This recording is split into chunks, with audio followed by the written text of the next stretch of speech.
Hello. So I should have successfully gone live now. As you can see, Keeks is here early today. Are you getting down now, Keeks? You had enough? You just like to interrupt at the start, don't you?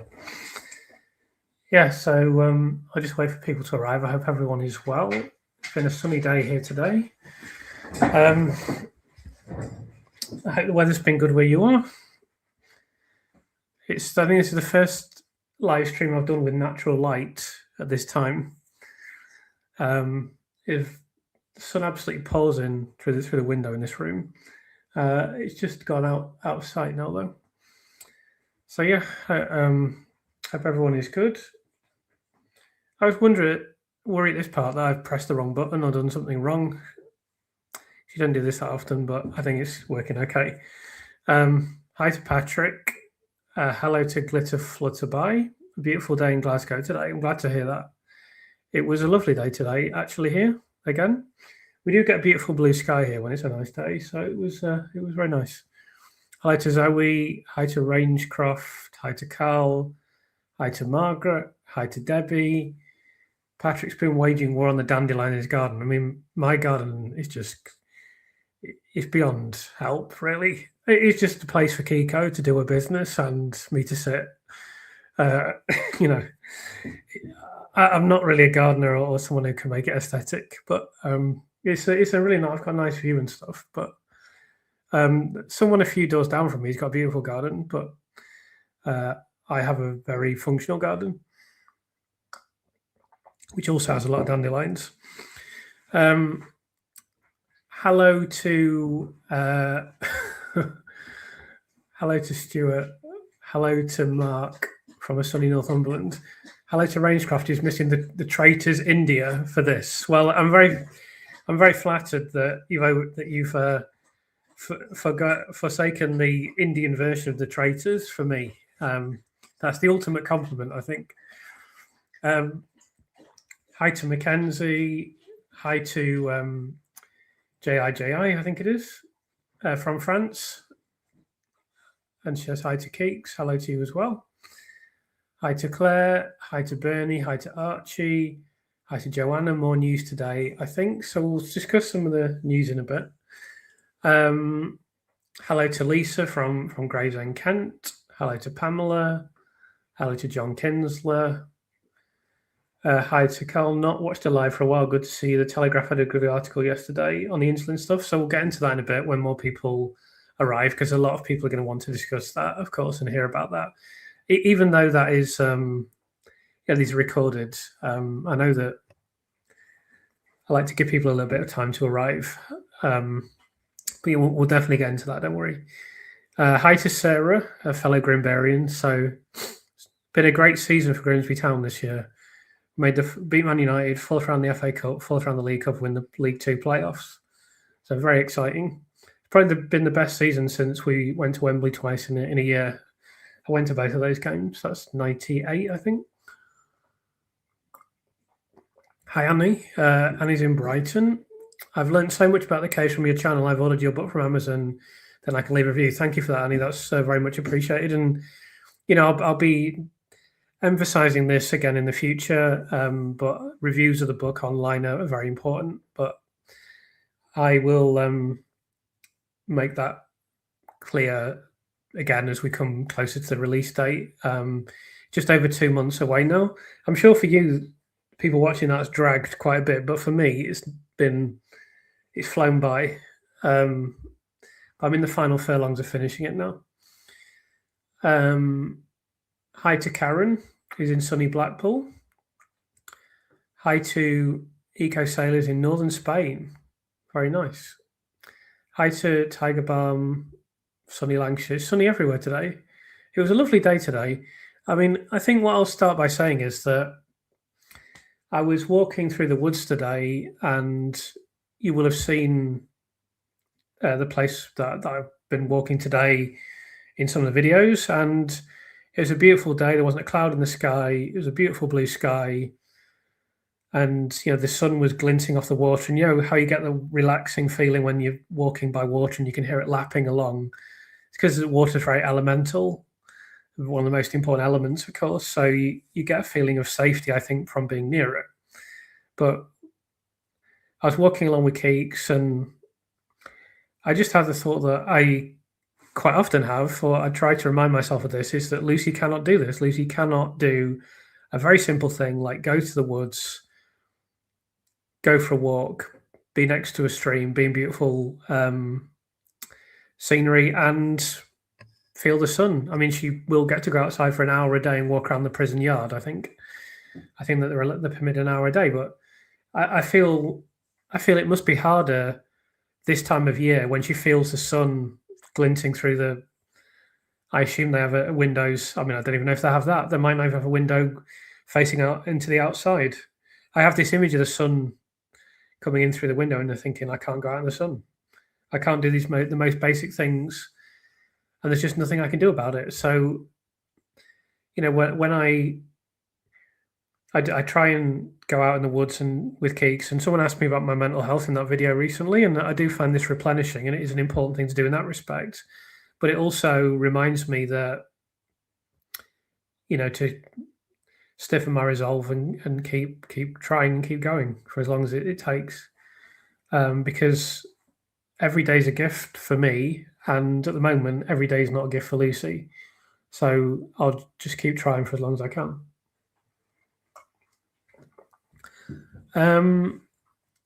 Hi to Tiger Bum. Hi to Denise. Hi to Catalonia.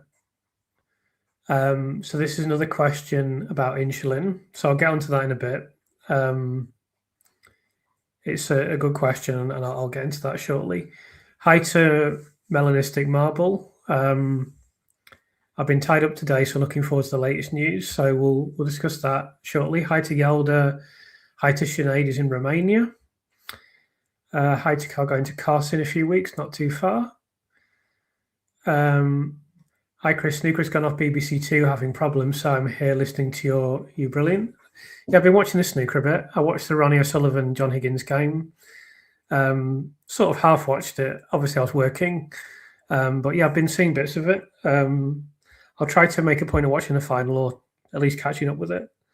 Because I don't know if I mentioned, but I go to the snooker in York, the Barbican Centre. I've been a few times.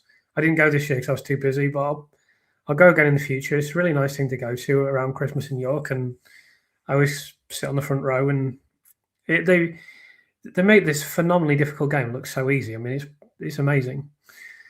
The only time Lucy is like everyone else is when she's in bed. They robbed her days. Absolutely. They've stolen everything from her. They've taken everything apart from her life. And if the law was different in this country, she'd be facing the death penalty, of course.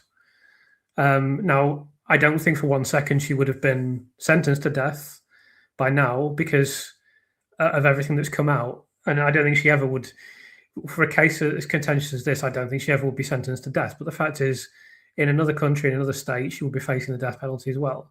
That's the only thing she's got left at this point in time is her life, and just trying to, I suppose, set herself small goals on a day-to-day basis, as you have to do when you're going through a difficult situation.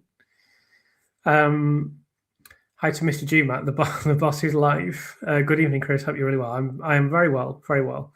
I've got no hay fever now, pretty much. I mean, I still get it, obviously, but I've had my eye itchy period. I've had my snotty period, and things are getting better now, so it's all good. Hi, Chris from sunny Stranraer. We don't get to say that often. No. I'm glad the sun's shining for you up there. Nature is medicine for the soul. Absolutely, it's so important. I mean, it's so important to me. It's so important to me that I can get. I mean, even now, if I wouldn't, I don't think I could live in a city, or I'd find it very difficult because I'd just like to be in the natural world. I don't like to be surrounded by concrete. So to be I think I would cope better with prison than some people, but it must be horrible to be cooped up when the weather's like this. It must be awful. Hi to Unicorn. Nice to have you here as always. I've subscribed to Owen Jones' Patreon. He did a video about Lucy possibly being innocent around the time of the panel press conference. Maybe you could get your book. Maybe you could give your book some good publicity. He's on the list for sure for someone who might be able to help in some way. Definitely. Hi Hi to Senor, hi to Ruth, hi to Patrick. Carl's been summoned. Sorry to hear that, Carl. Hopefully it's not for a tedious task. I'm sure it will be. But I hope you're okay anyway. Chris, tell me you have a blow-up Harry the Haddock. Always makes me smile. So I don't have one, no. But I used to go to the games in that era. For people who don't know, for a certain period of time, I don't know if it's done so much now, but there was definitely a period where Grimsby supporters used to have this inflatable fish, which is obviously a reference to the fishing industry. It's sad that the town has declined so much, but I guess I shouldn't discuss that in too much length. I've discussed it previously, but yeah, I don't have an inflatable Harry Haddock. I'm sorry to inform you, but I'm very much aware of that period. How's the book launch going? So everything's going well. I actually had a really positive day today where I got some good news. That I can't share that news with you, unfortunately, but it'll all become clear in the fullness of time. Everything's going great. Looking forward to it coming out and looking forward to you guys getting to read it, obviously. Yes, they've taken everything all the police are bothered about is themselves. It's sickening. It is sickening. But the worst thing is, it's not surprising.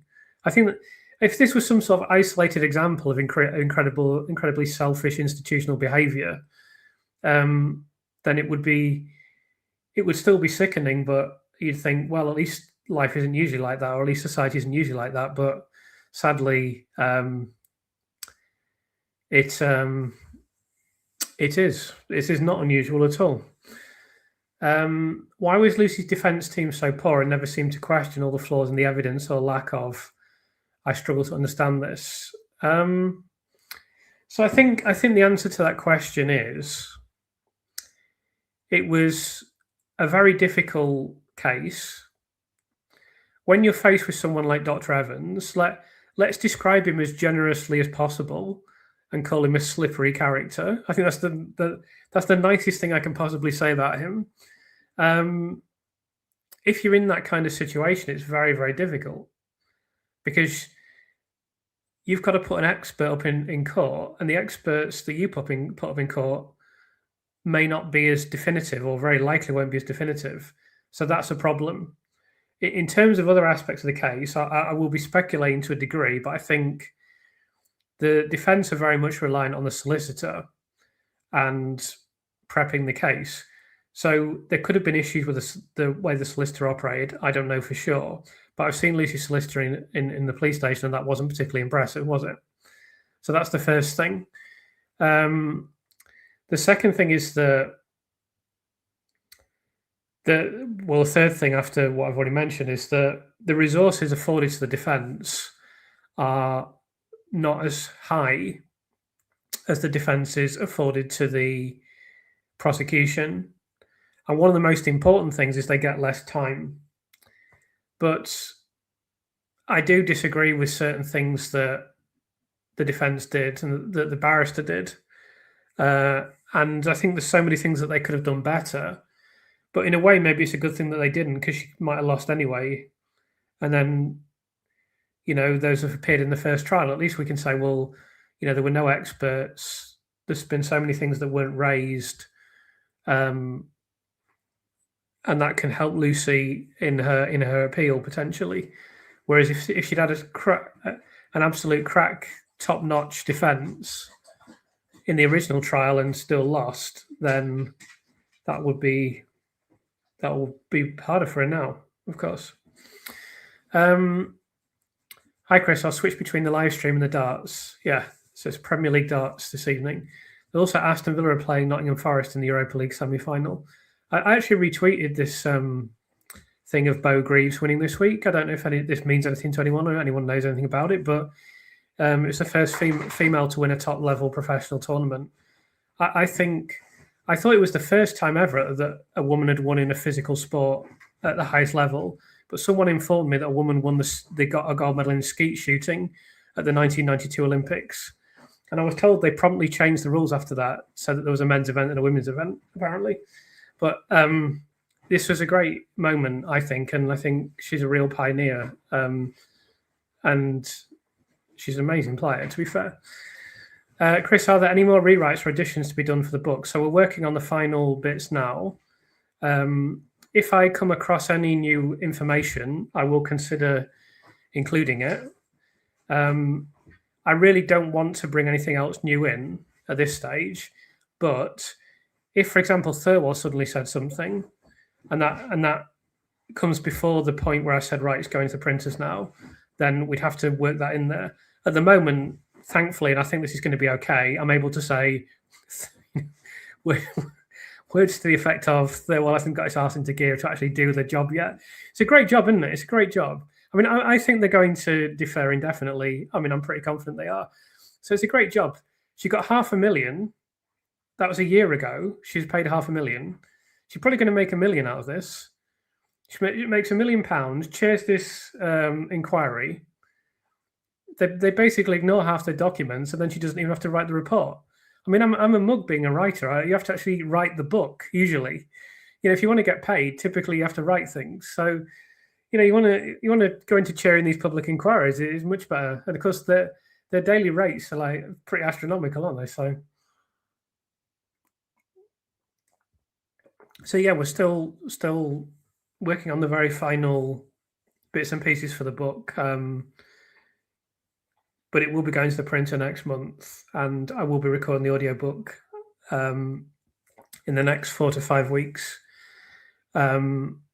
Of course, in order to record the audiobook, we need the final version of the book. So we have to finish that before the audiobook is done, and there's a certain print schedule, deadline, etc., so forth. So yeah, everything's progressing good. It's been a big process. I mean, I've never done this much rewriting. I've done some big research projects in the past, but this is probably the most research I've ever done as well. I mean, it has been an enormous research project. And then I have done, multiple drafts, and then there's always new things happening. So then you have to go back. So then you have to it has been a long project, but, I put everything into it to make it as good as I possibly can. So I don't think anyone's going to be disappointed when it comes out. Chris, I wonder if you will help Lucy to write her book when she's released. So yeah, I'm absolutely happy to do that. And I've said I'll give that book to Lucy and I'll just ask for a ghostwriter's fee. It will be dependent on A, whether Lucy wants to write a book at all, and B, whether she wants to do it with me. I know to many people I may seem like an obvious choice, and that might be the case for Lucy, but it really will be up to her. All I can say is that I'm happy to work with her, and I've worked with a lot of people. I've written a lot of books, and I'm used to dealing with sensitive subjects. So I would hope that I would be a good choice. And I do think she should do it because I think she has a right to have her say. I think everyone's had her say about her. I think she should have a right to give her own opinion as well. So I hope that she does want to write a book, but it's not something that is definite. But I'm passionate about, when Lucy's exonerated, that we have to make sure that she's a very wealthy woman within months, and certainly within years, so that she's not ever got to worry about money ever again, and she can live in comfort, live in luxury, and enjoy the rest of her life. Is your optimism growing for Lucy? Oh, hi to So Hard, by the way. Nice to have you here, as always. Is my optimism growing for Lucy? Well, I actually knew. So we'll talk about the insulin paper. So I knew that was coming. I knew that this research was coming. I'm glad it was released before I have to finalize my book, because I can include it. That was a very timely release. In terms of this research, is very, very important, because what it demonstrates is that the conditions that are suggested in the court case to be unusual are actually not unusual. And it's not like a small percentage. It's not like 5% or 2% or even 10%. You're looking at 40 to 45% of cases that are in a similar range, and in some cases a higher range than the C-peptide insulin ratio that's in the court case. So that should automatically throw those cases out, automatically, because it's not even like it's a 1 in 100 chance. That should be enough, but you're talking about nearly is, very high percentage of cases. So that it should be enough, and it is critically important. And I don't know if I've shown this on the channel. I think I have, but this gentleman is. There can't be anyone in the world that has done the level of research. He's either authored, co-authored, or is cited in 1,750 publications, academic publications, and I looked up, and 250 of those specifically have insulin in the title, and then about another 250 are very obviously related to insulin. I mean, there is no one that's researched this and the effects in infants even close to as much as this guy.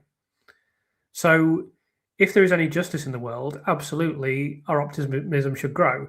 What I want to say to people is we cannot get complacent, and you must understand that we've got to keep the public pressure up, and that's why I've been doing this, and that's why why I've written my book, and why I'll go out onto the public stage to speak about it, because I know that if you could have all of this science and it could be a quiet little appeal that's not in the public eye, that's not in the media, and they would find any excuse possible to throw it out, they'll do that anyway. But if they know they're under public pressure, and that's growing, it's growing more and more now, their concern fundamentally will be, if we throw this out, we're going to make the criminal justice system look ridiculous.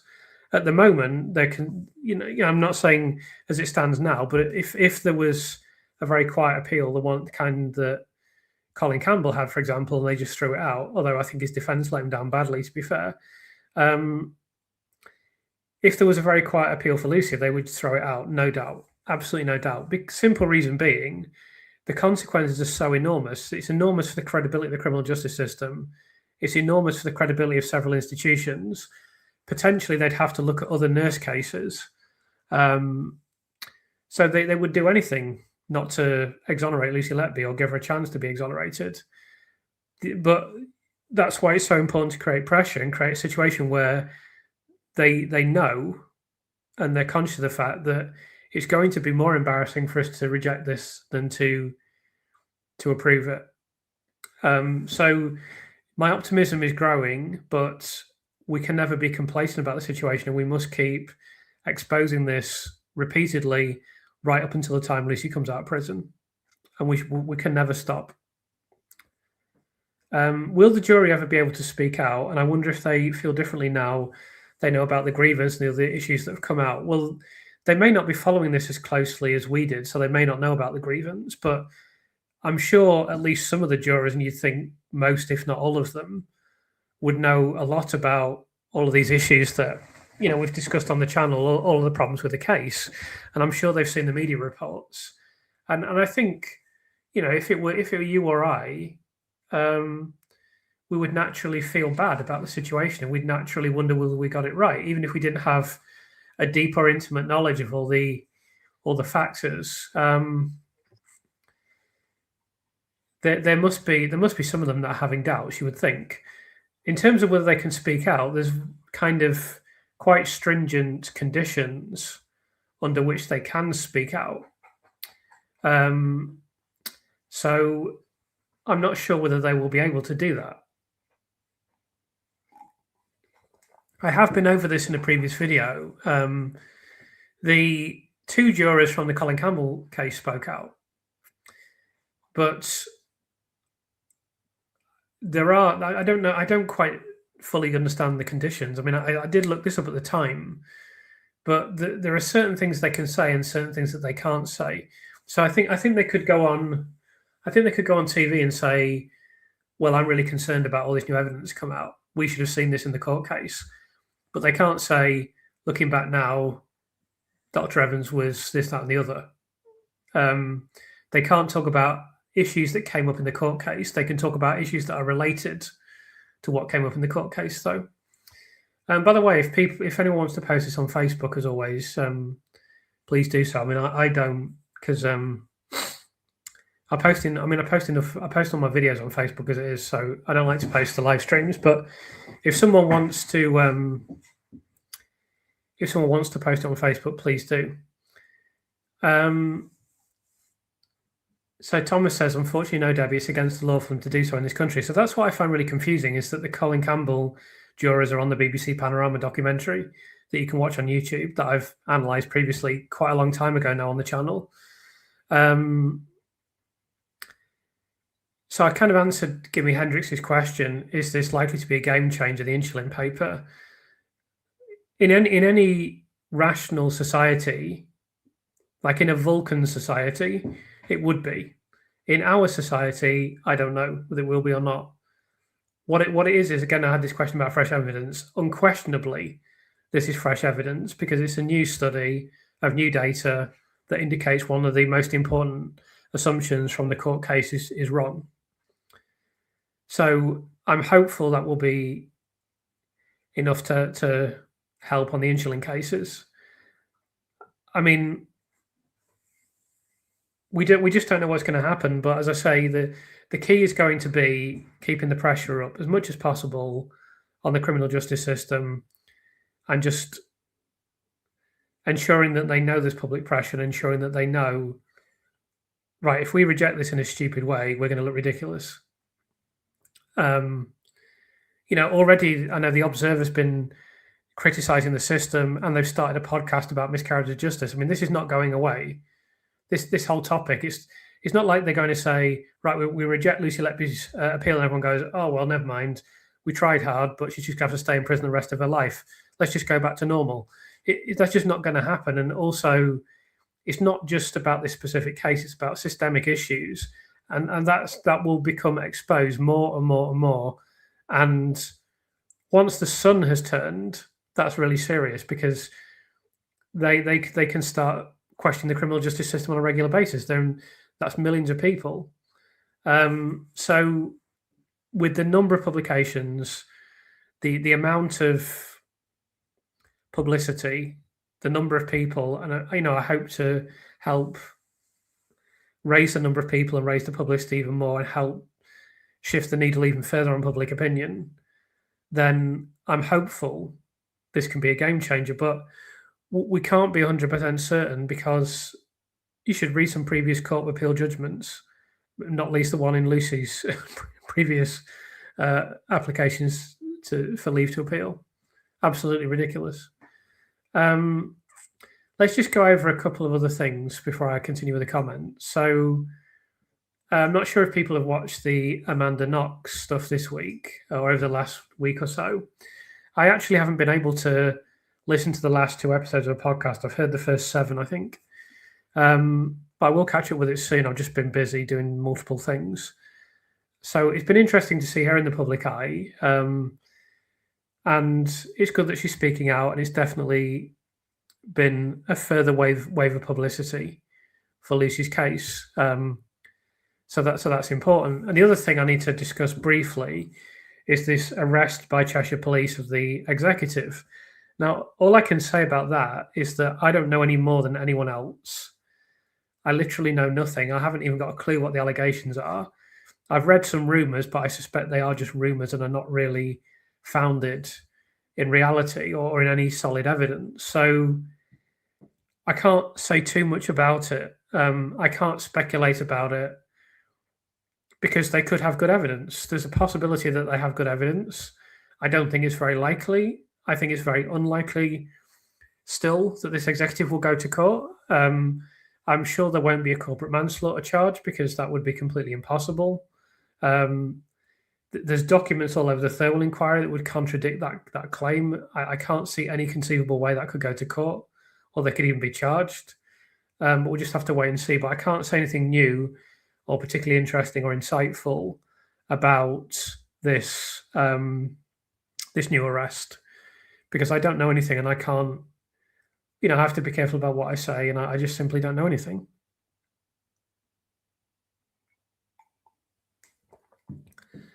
What happens when new medical research proves other causes of death? Well, I mean, this should be a big deal for the Court of Appeal, but we'll just have to wait and see. I mean, there's more in my book on, there's new information that on multiple topics, and you'll learn more about the whole thing. But we must keep the pressure up because the Court of Appeal does not like to give appeals. There has to be some overwhelming, usually new evidence. It's usually DNA. They basically don't overturn anything unless there's DNA, or unless there's been a court procedure problem or a false confession. It usually has to be something of that nature, because typically the Court of Appeal will say, yeah, that's great, but you could have said that a few years ago. Or, yeah, that's all very well and good, but the jury has decided this, that, and the other. And that's typically their modus operandi. And they'll bring up other legal, procedural, jurisprudent arguments. So, we can't be complacent about that. We can't brush under the carpet. That's just the reality. We must keep pushing. We must keep pressing, and we must be determined. And we must even be ready for setbacks potentially. But certainly, Lucy has more support than anyone else has ever had in this country. There's no doubt about that. Hi, everyone. Hi to Connell. Fair play to you all. Hi, Chris. I've been talking to whoever I can about this and contacting local MPs, etc. Well, thank you for doing that. Everything helps, and we're beginning to get a few responses from MPs that are more favourable. I've had a few now that people have alerted me to, and just keep trying. Just keep trying. And if anyone ever writes to their MP and gets a response, and the response will typically be, I can't do anything because we're told not to do anything. We're told not to interfere in the court system or judiciary in any way. So if you get a response like that, please email me and show me the response, and I'll tell you what to do next. Maybe you'll have to do a revised version of the book in a year if Lucy's still in prison. I think there's a good chance there'll be a second edition. I don't know when that would be. I really don't want to think about doing that at the moment.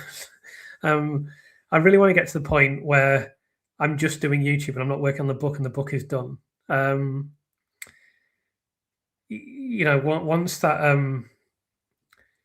Once I reach that point, my life will get a little bit easier, and I can just cut down a little bit, hopefully. So I'm kind of looking forward to that, and I'm kind of looking forward to having a bit of a break. But I'll still be doing YouTube. That goes without saying. But if I could just do YouTube on its own, that would help. So I don't want to think about anything else. But there will be a lot of options open to me in terms of what I do next. I think it's clear that I'll be doing more on Lucy's case. I think it's clear that, it's definite that I'll be doing more on the criminal justice system and related topics. There's some other things. There's one idea I've got that I really want to do that is kind of related and kind of not related that I think people will find really interesting. But that could be a long-term project that takes 5 years. I don't know how long it'll take. But I have multiple avenues open to me after this book is done, but I'm 100% concentrating on what I'm doing. It's like that boring thing football managers say where I'm just taking it one game at a time.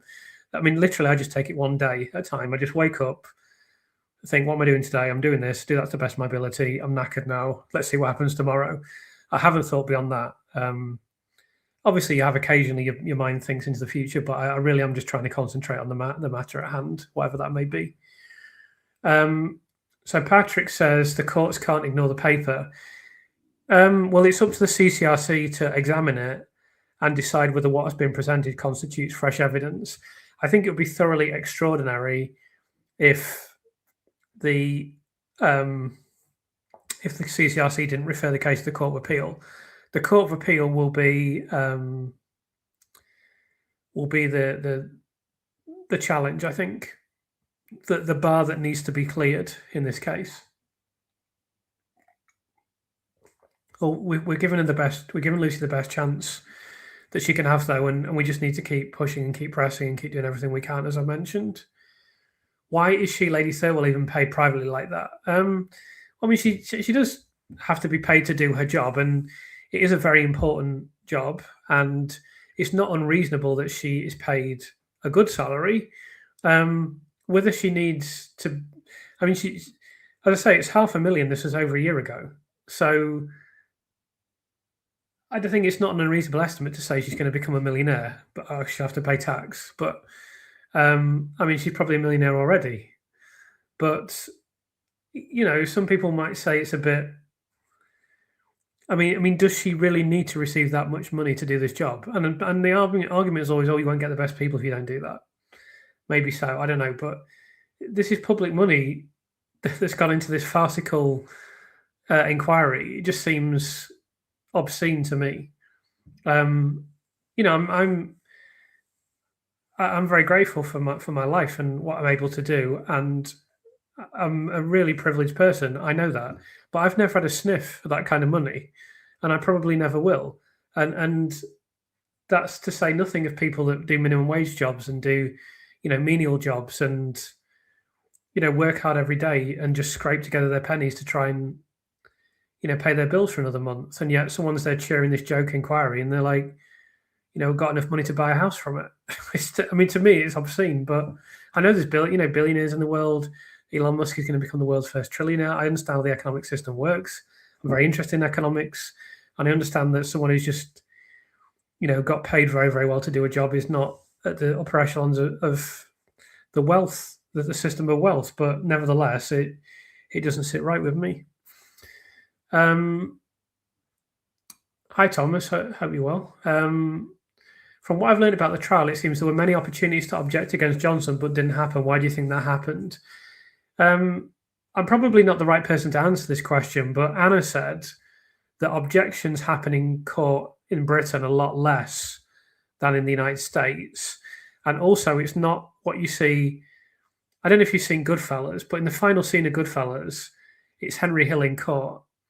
And he's being cross-examined or questioned by the barristers, and he's sat there, and he's answering the questions, and the opposing barrister who's trying to defend the mafiosa is going objection, objection, objection to everything he says, and it's a direct objection. Whereas in the British court system, I'm told, it's filtered through the judge. So it may be, this is pure speculation. This is the kind of question I need to put to Lulu or Anna. It seems to me that perhaps the reason they don't objection all the time is they don't want to annoy the judge. That could be the possible reason. As to why I haven't seen Ben Myers object to a single thing in the entire court case, I have no idea. I mean, that really is for him to answer. It seems that there's plenty of opportunity to do it, but what can you do? I would like you to write a book for me. Well, I'm happy to consider that possibility, Catherine. I'll put my email address in. I mean, it's on my channel anyway, and I mention it all the time, but I'll put it here. I mean, I've got lots of offers, I must be honest, but I actually don't even want to think about writing another book at the moment. But if you just send me an email so we're in contact, then, I mean, I've gone through it in many biographies. So if I can help you, then I will. And if I can't, then I'll connect you with someone who can. Some interesting comment on Dewey's LinkedIn profile, he never gives up. Well, I haven't read them, Simone, but thank you for pointing out that I think it was you pointed out they'd answered me originally. I haven't read any more. I've had my short conversation with him. Beyond that, I don't have anything further to say. I don't think there's anything to be gained by having a conversation with him, because he doesn't say anything reasonable or rational. So all he's doing really, you can't have a reasonable conversation with him or put questions to him. I said I'll put questions to him, and he said he won't participate in that. So that's fine. So he'll get a right to reply to what I've written. Beyond that, I don't have any reason to interact with him. If he ever comments on me or comments on the book, then I will probably get a right to reply in the media, and I'll be giving a thorough, robust response. But I don't wish to see what he's saying at the moment, particularly. I haven't had a chance to listen to Amanda Knox yet. It's on my list of things to do. I've got a couple to do, but I just had to prioritize other things. But the time is coming where I will have finished the written version of the book, and I'll be able to invest a little bit more time in other things. So I'll have more time then to do this. But I've heard most of the Amanda Knox episodes, and they've been very good. Hi to Rachel. Hi from sunny Nottingham. Nice to have you here. Lucy will sue for millions. The police will not go to trial, believe me, nor will the newspapers and other media. Yeah, that's possible. That is possible. I have said previously I don't think she'd want to go to court, but that is a distinct possibility that they know they can't go to court. But I couldn't say for sure whether that'll happen, but it's definitely a possibility. Have you got any more interviews coming up? Yeah, I've got one arranged that's coming soon. I haven't had an enormous amount of time to arrange them because I've really got to concentrate on finishing my book. But as with everything else I've discussed, once I get through that process, I will be able to arrange more interviews starting soon. So yeah, there'll definitely be more coming for sure. Chris, I thank you from my heart. I'm a retired nurse, and this could easily happen to me or my colleagues. That's no problem. I mean, I felt I was in a position where I could do something, so I'm just doing what I can, really. And you're absolutely right that this could have happened to you, and it will. It's not just in nursing, although it particularly applies to nursing, but if this kind of thing is not addressed and met head on, then it will just happen over and over again. And particularly, it can happen to another nurse. And there's that nurse who's still sitting there in Birmingham, not knowing what her fate is. And I suggest the reason that they've not charged her is because of the Lucy Letby case. So we are achieving something in that regard, and I don't think she will be charged now. Whereas I think if it wasn't for this massive effort that we've all made, I think she probably would have been charged. So yeah, I just do what I can. I'm glad that's appreciated, but I mean, I didn't do it to get appreciation. I just did it because I felt I could. I felt passionate about it, and I felt it was the right thing to do. So I hope it helps, and I'll just do the best that I can for as long as I can. I hope Evans, Brewery, and Jerram have to pay back every single penny they were paid for condemning an innocent woman to jail, to Lucy and the parents. Well, Brewery and Jerram won't have been considered to have been directly paid to do this. Evans potentially could have to pay back. That's one of many scenarios for him. Can you comment on the arrest last week? I've kind of commented on this earlier. I've said what I can at the moment. For justice to be served, the jury needs to hear everything they didn't hear in the original trials. Yeah, that's my view, but the Court of Appeal doesn't necessarily see it that way. But obviously, objectively, what you're saying is absolutely correct. Hi, Chris. I've asked on your earlier video, but thought I'd ask as I'm listening. Do you think there will be repercussions for the consultants, Evans and Hughes, once Lucy is freed? Yes, I do. I think that Evans is very vulnerable. If he's still alive, then he's very vulnerable indeed. In terms of the consultants, they won't be able to just walk away. They won't be able to just say, oh, well, never mind, we made a bit of a mistake. Sorry, we'll just go back to our jobs now. They will face very serious scrutiny. What the actual consequences will be remains to be seen. It will be very difficult to prove perjury in the case of Jerram, but there will be a nuclear level of fallout, and they will face scrutiny, no doubt, and maybe worse. As for Hughes, the police usually weasel away out of everything, so I can't really say with confidence that he'll face consequences and face the music, as it were. But he certainly, as the SIO, is going to become increasingly obvious that he made a pig's ear of the investigation, not just him, others as well. But he's the front and center person who would take the praise if it was offered and take the plaudits if they were offered. So he's going to have to take some of the grief. But as to what the consequences would be, I mean, look at what happened at Hillsborough. Very little, and that was a calamitous situation that could easily have been avoided, and no one really had to pay any price for what occurred. So I couldn't say confidently that Hughes will face consequences. Like the light's just failing, so I'm just going to put the light on. There we go. What evidence is there that public pressure is growing? Well, I think there's numerous indicators of this. I think just simply the involvement of the Sun is massive. But if you see the Sun front pages and the Sun poll, and then Sir David Davis has said that 70% of people he speaks to at least say that there should be a retrial. That was 75% in the Sun. And look at any comment section. Like go to for example, Amanda Knox was on Heretics the other week. Go and look at the comment section. It's all favourable towards Lucy, and that's what happens every time. When David Davis is there's no one defending the police or saying David Davis is talking rubbish or conspiracy theory gets thrown around, just stupidly. Nothing like that. It's just blanket praise, blanket appreciation, blanket support, and that's what it is now, and it will be like that from now on, and it will grow and grow and grow, and that's why I've written my book, is to try and make it even bigger. And as I've mentioned numerous times, in the Birmingham Six, a book by Chris Mullin was instrumental. So I just thought that's kind of an inspiration for me, and I thought, well, I'm not a lawyer, I'm not a doctor, I don't have access to television, I don't know how to make a television program anyway. This is something I can do that might help. And that was my thinking, and that's why I've put thousands and thousands of hours into both this channel and the book. And I'm not saying that to martyr myself, or I'm just saying it because it's been a big workload, but I just feel so strong.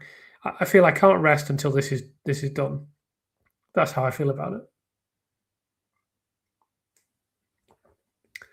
Is it a case Lucy is in prison because of her data and raising shortcomings of a consultant? So I have always been a little bit not skeptical about it. That's the wrong word. I can't really comment on this credibly because I've never been in a hospital. The more that I've heard about the more health professionals I've spoken to, healthcare professionals, and the more I've understood the culture that can occur in hospitals that we've talked about a lot on this channel, particularly with Martin, but others as well, it's become more and more possible to me that this is the case. And quite recently, I was speaking to someone particularly credentialed, and this came up again, the possibility that not necessarily datics, but there could be some issue in this ballpark. And that's just the latest. I mean, I've spoken to so many people who have said this is a distinct possibility. So I'm not 100% convinced yet, but at this point in time, I definitely can't. Like if there's a scale, and I was over here saying I'm not really sure, or maybe I don't necessarily think it was this, and I've definitely come over here now. I'm more towards thinking, well, maybe there's a good chance it was this, but I can never say for sure because I just don't know. But I do think there's a possibility, yes. So someone's mentioning to hit like on the video. So if people want to do that, then that's always helpful. And as soon as the live stream becomes a recorded video and is available on the channel as well, if you can comment, that always helps. Commenting is the most algorithmically favored form of interaction on YouTube. So I always appreciate the comments. In a few weeks, I'm going to start answering more comments again. I just literally had to stop because otherwise it was either that or don't sleep. So I just thought, well, I better keep sleeping. And I like sleeping. I've always liked my sleep and my bed. So, I will actually soon be able to answer a lot more comments and have a bit more discussion. So, I really appreciate all the comments that have been coming in, and I do read them and I do like them, most of them. So I'll be able to respond to more in due course. So I don't know what Dowie's been saying, so I haven't been following his LinkedIn. I haven't got time, but I might have a look at some point. Obviously, he's never going to change his position. We know what he's like as a character now. That's his business. The more he digs his heels in, the more ridiculous he's making himself look, the more he's helping Lucy, to be honest. So someone's saying Lucy shouldn't be put through another trial, another year or more in prison. She should be exonerated by the Court of Appeal and freed immediately. Hopefully that will happen, but we have to be prepared for a retrial as well, because Mark McDonald thinks there will be a retrial. Main petition is at about 19,000. Is that good for a case like this? I have no idea. Hopefully, there can be more signatures, but I think it's pretty good. But the problem always is getting it in front of people. I'm sure it'd have six figures if everyone that had read about the case and had an opinion on the case knew about it. It's just raising public awareness of a petition like that can be difficult, can't it? If Lucy reaches out to you, would you visit her? I don't know how she would reach out to me, but I guess so. I've not really thought about that. I really haven't thought about it. I don't know. I guess if she said to someone, I can't imagine for 1 second she would do that. But yeah, I suppose I would. I don't know.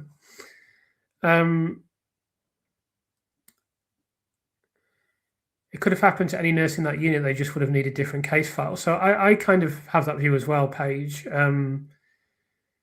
I kind of think as well that there would have been another suspect if it wasn't Lucy, but other people don't think that. Other people think that they had something against Lucy in particular, but can't really comment on that. It's hard for me to say. As I say, I think it's possible, but I also think they could just convicted a different suspect. Hi to Rachel. Glad to have you here. Glad you can comment again. That's good.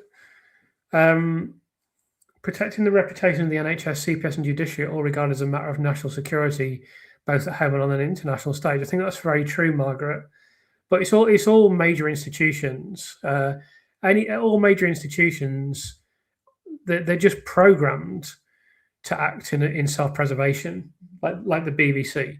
As the future of the BBC and the survival of the BBC has become more and more in doubt, the BBC has become less and less controversial and has aligned itself ever more closely with the establishment. If you went back into the 80s or 90s, even though I'm not saying it was perfect, and it definitely wasn't perfect, but it was so much more likely that the BBC would do something critical. They would never do, even the Panorama on Colin Campbell. They did that. Now they would never do that now. They did the Stephen Phelps program. They would never do that now. They just they just try to take the most uncontroversial, inoffensive, pro-establishment point of view that they possibly can, and then just virtue signal all the time. So I mean, that's just. I mean, that wasn't what your comment was about. Your comment was about protecting the reputation of the NHS, CPS, and judiciary. But it's exactly the same thing. They just act in their own interest. It's hard to find a person with true integrity in this world sometimes, and typically they don't rise to high positions because the system selects for people that are compliant, not people that will say, well, actually, we screwed up. There is no doubt in my mind it will be reversed. I've never seen an unsafe case like this. I hope you're right. But we can't be complacent. We just need to keep fighting. Can't ignore it any longer. The case is destroyed. The worst miscarriage of justice in the world. Yeah, I mean, it's one of the most. I think what makes it so compelling is just what an absolute calamity the court case is. The fact there are no crimes. There's some extraordinary things that have occurred. The wave of the level of incompetence from multiple organisations, but then also Lucy is just the last person that deserves this. Like I don't think I'm deserving of such a thing, but I think she would be less deserving than me because she's obviously a very kind, driven, decent. Just I've described her as implausibly squeaky clean, and that's what she is. Yeah. The NHS, CPS, and judiciary will be ripped apart when this is over. I think there's going to be serious consequences for sure. Hi to DI. Good evening. Very sorry I'm late. I'll catch up later, but I'm here now. Great to have you here. No need to apologise. I think the Guilty Brigade now have as much credibility as flat earthers. I mean, I've mentioned flat earth a few times, and then some people started posting. So I don't like to bash the flat earthers too much, but one of the things that's interesting is, so think of the there's 37 reports, there's 31 world-class experts that you've heard from other experts on this channel that I've interviewed that are not in the panel, dozens of them. Then I get dozens of people in the comments that I don't even know. I got a new doctor today I've never heard from. I haven't been reading the comments quite as thoroughly as I had been, but I still get new doctors and new experts all the time. Then I've got many experts in my book that you haven't heard from yet. Then I've got other experts who've emailed me. Then there's other people commenting on Twitter and such like. Then look at the wealth of data, and then you've got Sir David Davis, you've got Sir Jeremy Hunt, you've got Lord Sumption. Then look at all the evidence that's been produced. Look at all the problems with the court case. Look at the documentaries that have been made, and so on and so forth. And despite all of this, like the idiot brigade, as I call them, not the guilty brigade, they haven't conceded a single point. They've not conceded a single thing.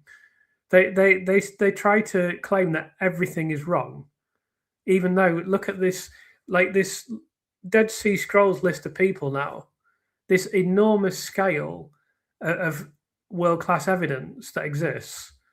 These absolutely top serious people. I didn't even mention there's like 36 columns now in Private Eye, all the newspaper reporting from Sarah Napton, from David Conn, from Felicity Lawrence, from Glen Owen, the Mail on Sunday, from others as well. Now the Sun newspaper is doing a lot. And all of this. And at the end of it, and they haven't got one person on their side, not one, that has any medical qualifications, and they don't have a GCSE in science between them. They barely have a GCSE in science between them. And yet they cannot concede a single point, even though they just have zero credibility, as you rightly say. But it would be, in a way, it would be better for them to concede numerous points or some points and then say, but don't forget about this. But they're actually too stupid to do that. They're too stupid to say, well, actually, this is credible evidence, and actually, this is fair, and actually, this is a good point. They have to try and oppose everything because of the ridiculous cognitive dissonance situation that they've got themselves into. So they're absolutely right. They have zero credibility, and it's a shame for themselves because ultimately they've just wasted years of their lives on something that's not going to benefit them in the slightest, and they're probably too stupid even to look back at it with regret. They'll just maintain that they're correct after Lucy's exonerated and still continue posting about it. They're actually too stupid to even stop posting after it's over. They'll still be there saying, we're right, what about this, blah, blah, blah, Lucy was guilty. Because that's what they're like, because they're idiots.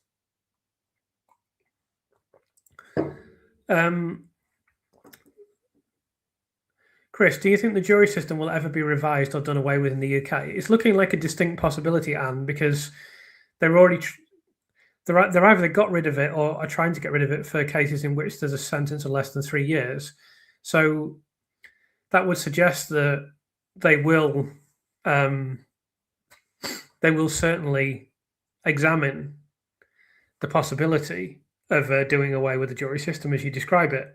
Now, that might not be in the foreseeable future. It might not even be in our lifetime, but I do think it's something that we need to be aware of as a possibility for sure. I think it is something we need to be aware of, even though I don't think it would happen too quickly, because it would be controversial. But they are doing away with the jury system for, so-called relatively trivial cases as they seem to view them, and there hasn't been an enormous opposition to that. So they might think, right, well, we could start to let's raise it to 10 years, then let's raise it to 20 years. Then it's just is the kind of thing that they do. So yeah, we need to be very much aware of that. I mean, I'm ambivalent about juries, but I'm also ambivalent about a system without juries, and I don't think they should be allowed to do away with them just because they decide, well, it takes too long to have a jury trial, so therefore we'll just get rid of them and let judges preside over everything. What is certain is, for me, is that if Judge Goss had presided over this case, it wouldn't have helped Lucy. I've got a video coming on Judge Goss soon, actually, in the next early in May. I've recorded a few so I could concentrate on my book. So I'm recording my next 3. I forget what they're all on, but one of them's on Judge Goss.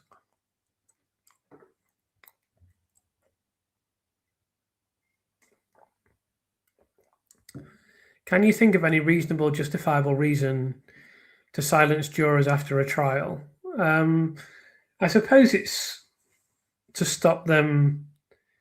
Firstly, they could say something that, I don't know. I suppose they could bring the court into a state of disrepute. Is one reason. They could also say things that are potentially dangerous.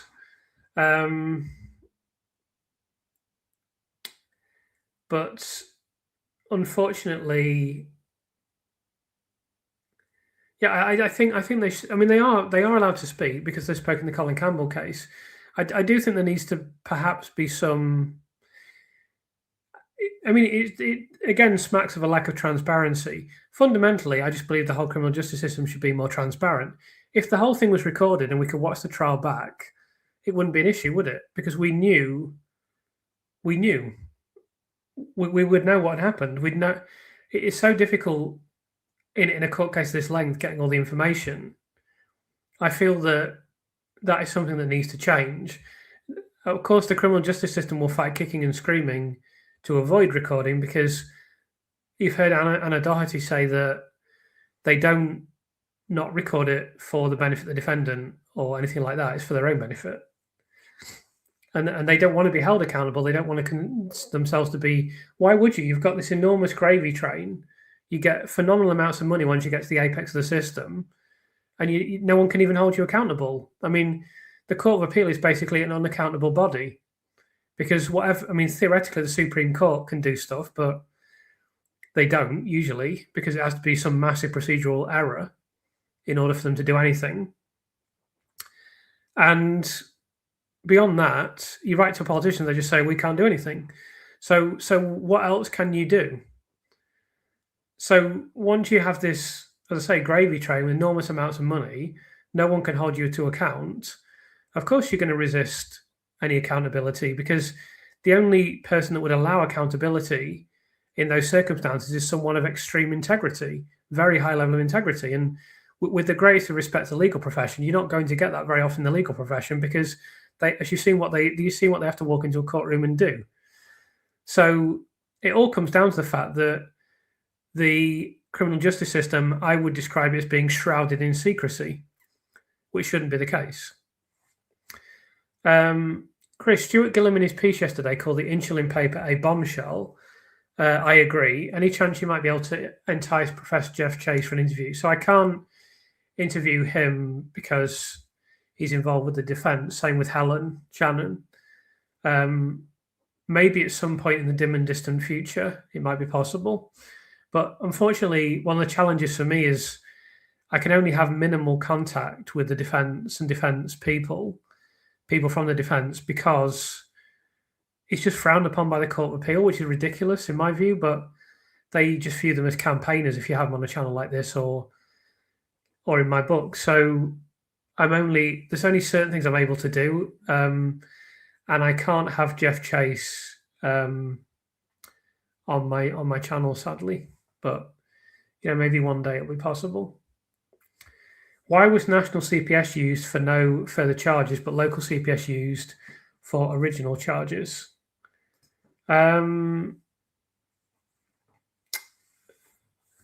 This would require a degree of speculation. I don't know the answer to this question. It can be because the police are more familiar with the local CPS, so they just think, oh, we'll go with the people that we know. It can be a mistake. It can be an administrative error, or there may be no particular reason for it. They may just think this is what we usually do. We'll just do it. Why the hell not? I really don't know the answer to that question. I don't think anyone knows. I have a concern that in the future, when Lucy is free, journalists will make money from the story. Journalists who are currently tight-lipped on the subject, speak now or forever hold your peace. I mean, obviously that is a concern, but I think Lucy is very savvy, actually. You notice how careful Lucy's been about what she's allowed to come out, about who she's spoken with. Lucy's an intelligent person, so I think Lucy will see right through people like that. We'll just have to wait and see. There's a distinct possibility Lucy will want to keep as lower profile as possible. Do you think the CCRC is swayed by public opinion? I think the CCRC will refer this case. I think it's more the Court of Appeal. I think all public bodies, I think there is no public body that is insulated from public opinion and that is immune to public opinion. That's just not the way the world works. Especially in these days of PR. Back in the day, if you went back 150 years, maybe, but in this day and age, everyone is acutely sensitive to public relations, to public opinion, to managing their public image. The CCRC and the Court of Appeal are no different. And the CCRC are very much aware that the system has taken a hammering and been criticised, and rightly so, over Malkinson and over other things as well. So I do think that will weigh heavily on the process associated with this appeal. But, it remains to be seen. As I keep emphasising, we mustn't be complacent, because we just don't know what's going to happen at this point in time, and we can't take anything for granted. We absolutely can't. Will you interview Doctors Flane and Dimitrova? So similar problem that I mentioned earlier. Let's go a bit further down. Judith Morris and Liz Hull will milk the story as much as they can. But it's going to be very difficult for Liz in particular. I mean, Judith has tried to at least position herself in a more neutral role now, and she doesn't talk about it, of course. So, yeah, we'll just have to wait and see. But it's going to be... Liz Hull's... She's definitely invested everything in her podcast. Let's say that. I thought Amanda was amazing and great for Lucy's case. Yeah, I agree. Absolutely. Seems very strange. So if the case is done and dusted and Lucy in prison, then why would they bring a corporate manslaughter charge or arrest an executive when the case is over? Well, it's just, in my view, it's just strategic from the police. This is the only thing they can do to protect their narrative and make themselves look good, or try to make themselves look good in the eyes of the public. So I personally believe that it's strategic. I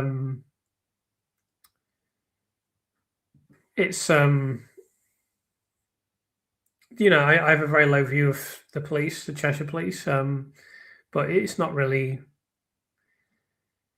It's nothing that we can do anything about at the moment. All we can do is wait and see what happens. But I'll be very surprised if they're charged. Chris, how do you deal with trolls? You have said they don't bother you, but a few on X are just diabolical. They've done various things. It's really concerning in there. So I'm adamant. Why would I pay any attention to them? They're completely irrelevant. I just don't.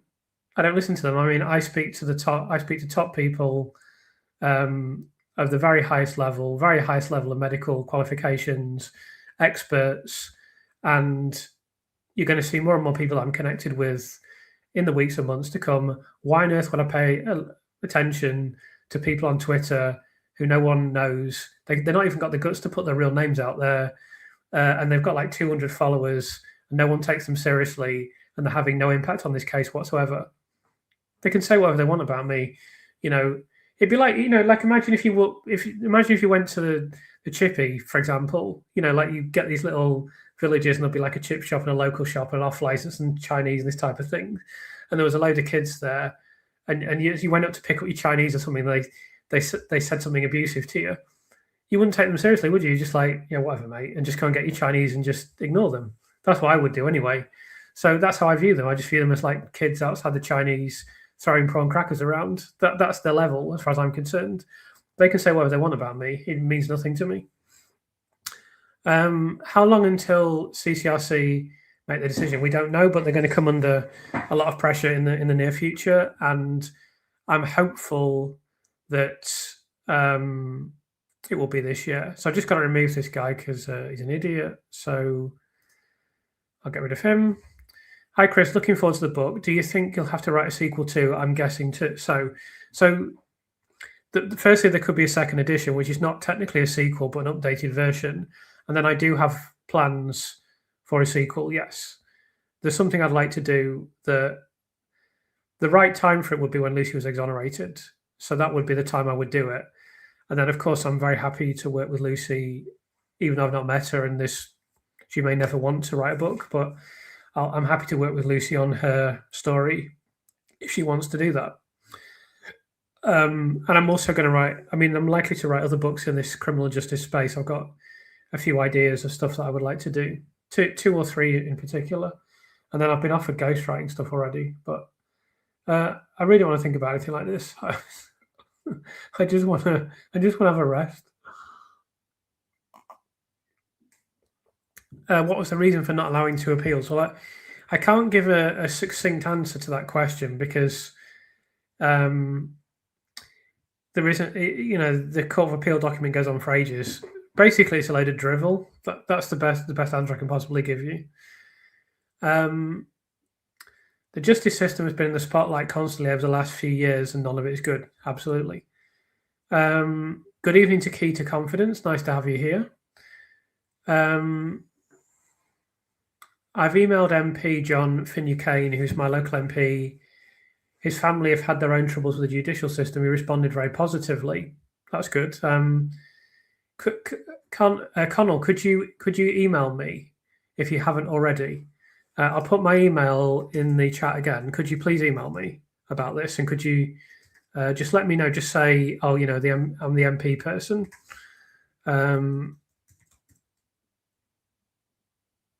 Yeah, I've put it in. I'll put it in the chat now. That would be really helpful. Thank you. Do you still think Cheshire Constabulary are making inquiries into this case, although it's supposed to be done? Well, there's still Operation Hummingbird is still technically open. Most of that is going to be in relation to this stupid corporate manslaughter charge, which is never going to happen because they can't possibly charge someone. I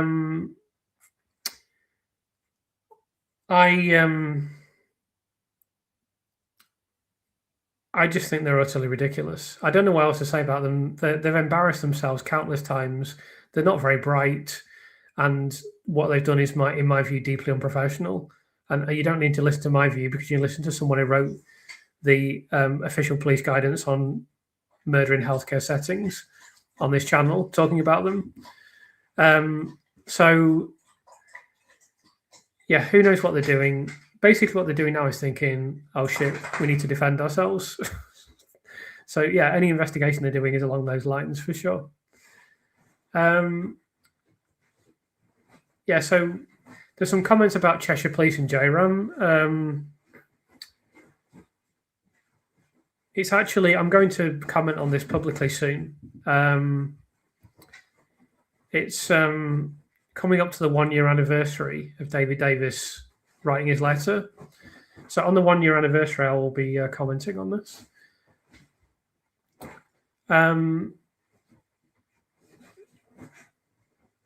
Let's just go a bit further down. There must be a documentary you get commissioned for. It doesn't have to be a Netflix blockbuster. There's obviously a possibility that will happen in the future. I'm not desperate to be on TV or anything, but we'll just see what happens going forward. When Letby is exonerated, will they try and find another scapegoat for poor care? Well, all I'll say is Dr. Evans is very vulnerable when Letby is exonerated, if he's still alive. Let's just say that.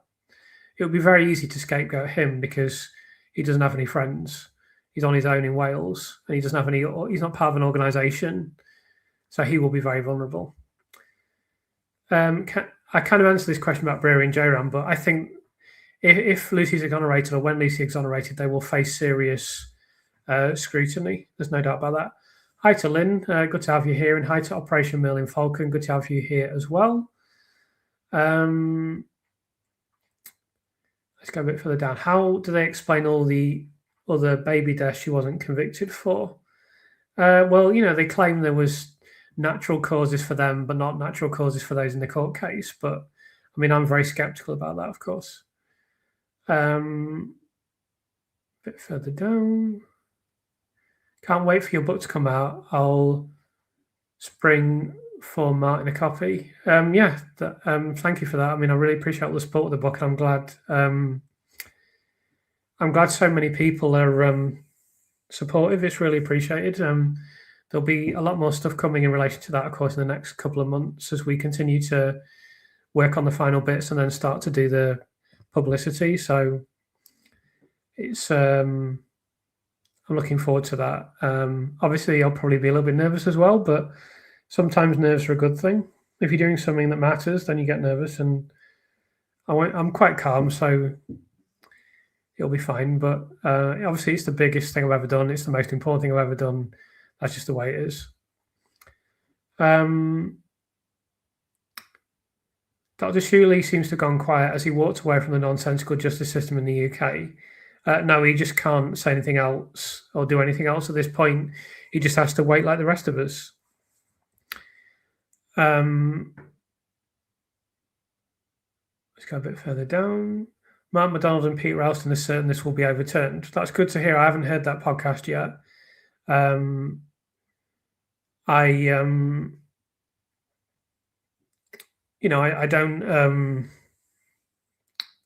don't want to be complacent myself, and I'm sure Mark isn't. I'm sure Peter isn't.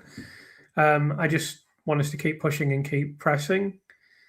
Let's go a bit further down.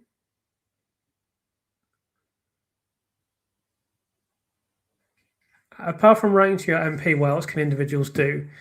Well, I have answered this question in a previous Q&A. If you go to my channel, go to the playlists and search from it's about the 6th or 7th Q&A in the Q&A playlist. But if you go through all of them, if you can't find it, I answered this question right at the start of one of the Q&As, and I can't remember everything that I said at that time. Apart from but I mean, anything to just amplify things is always helpful. That's one thing I would mention. I wonder if Cheshire Police Consultant Evans have listened to your podcast. Dewi Evans doesn't seem to understand the internet, so I doubt it. I'm not sure about the consultants. I'd say they're probably burying their heads in the sand. Cheshire Police are more likely to have seen something because they monitor things more closely. Right, so I'm going to throw David out now. But just to answer his question, obviously it's not a threat when I said to Dr. Evans if he's still alive. He's 78 years old, and it's not going to be enormously surprising if he doesn't live that much longer. I don't wish for that to happen. But it's just a possibility that he might not be alive for much longer. It's, basic mathematics and basic knowledge of the average lifespan. So I'll kick you out now. Thank you for your contribution this evening.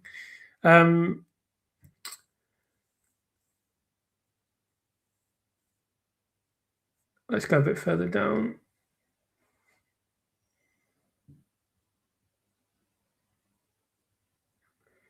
If you pull anybody up in your professional or higher standard than yourself and they've shown to do something wrong, they take it very offensively that you pointed out to them. Well, some do. I've just been through a process myself. I consider myself to be a very accomplished writer, and I'm very experienced, and I've written and edited over 50 books. And, I handed my book over and I was praised by the publisher, and I've had nothing but praise from other people that have seen the book. But I then have to put my ego to one side and just accept that I have to go through a big editorial process with the publisher. And I can't say, obviously I'm allowed to push back and I'm allowed to assert where I think I'm right and so forth. But you have to respect the editor. You have to have the humility to do that. And others should do that, because no one is infallible. We're all just human beings. We can be wrong about anything. It doesn't matter how good you are. It doesn't matter how accomplished you are. It doesn't matter how knowledgeable you are. You can be wrong about things. Absolutely. I think it's very sad that people can't accept criticism, constructive criticism, and respond to it in a mature fashion when they're supposed to be adults. But that's the way it goes. Have you followed the trial of the Filton Six? No. I'm afraid that I haven't followed even the other nurse cases particularly closely. I know about Colin's case. I just don't have time to do stuff like that. My sole focus is Lucy's case. Someone has said to me that people that believe they're wrongly convicted or that have been wrongly convicted will start writing to you. That might happen. I really don't know what's going to happen or what I will do in the future. What I don't want to do is I don't just want to go, right, now I will take up another miscarriage of justice case and then do that and then go, right, now, that's not what I want for my own life. But if there's something really compelling, then maybe I will do it if I think I can make a difference. And I think it's interesting enough and I think it's egregious enough and I understand the case. It may be that I don't understand the case, but I don't just want to be the person that does, right, I've done that miscarriage of justice, I will now move on to the next one. I would like to have a bit more variety and, I've also got to be careful that I don't take up a cause that is erroneous. I was so confident with this case that I was right very early on. And of course, the more I've read, the more obvious it is that I am right. So it's not really a problem for me to go as deep as possible on this case, but with something else. People mention Jeremy Bamber to me. I don't know anything about Jeremy Bamber's case, but I'm told it's clear that he's innocent. But I don't know. I don't know enough about the case to comment. So I don't know what I'll do next. But I haven't researched any other cases. So someone said they visited my home recently, and it's a beautiful place to live. We're very lucky in this county. That everything is beautiful, really. You really can't eat all the little towns. I don't know if you know this. I'll tell you a little bit of trivia that you may not know. So if you go online, if you look up the cover of the single for Some Might Say by Oasis, that was the first number one. That was filmed just down the road from me in Cromford. That's at the railway station in Cromford, standing at the station. So. And that's a beautiful little place. Buxton is beautiful. There's loads of tiny little places you never heard of that are beautiful.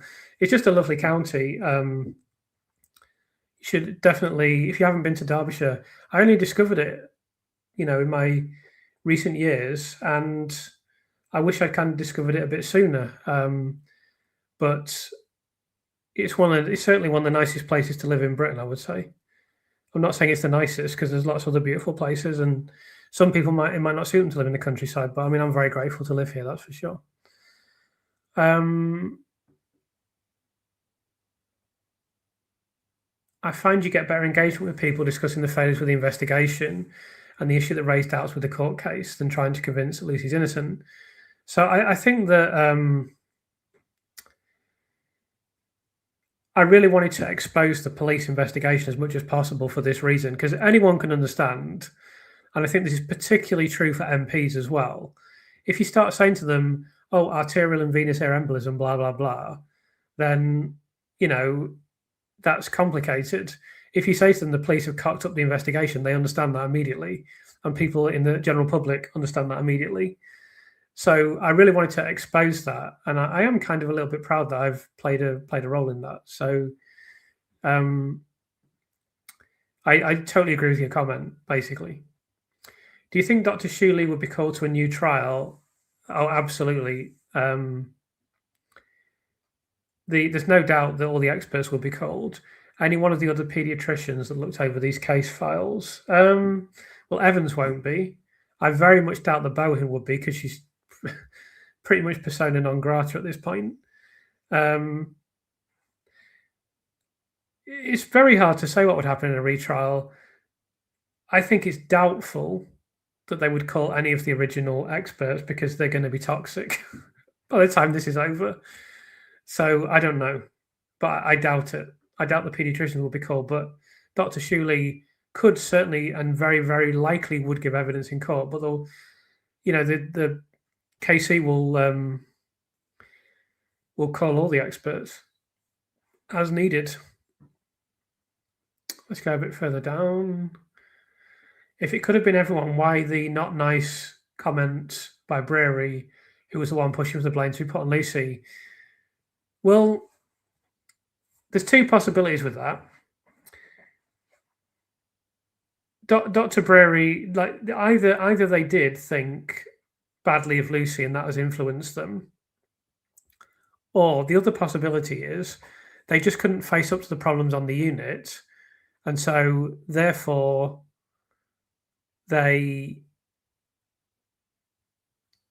still wouldn't have been able to face up to the problems on the unit if another nurse was on duty more often. Let's say Lucy just said, oh, I'm too busy to take extra shifts. I've got my house. I've got to sort stuff out. And another nurse had taken them. And then they could have shown suddenly Breary and J.M. saw that nurse around instead of Lucy.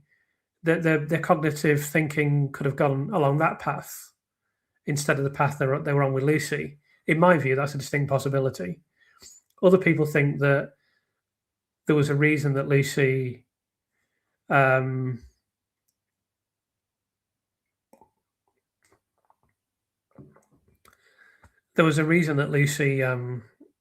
was put in the firing line. I can't comment on that. I don't know. But I think there's a distinct possibility they would have just blamed another nurse instead. I do think that's very possible. Let's go a bit further down. Yeah, I can't comment on your theory, Victoria. But I know where you're coming from.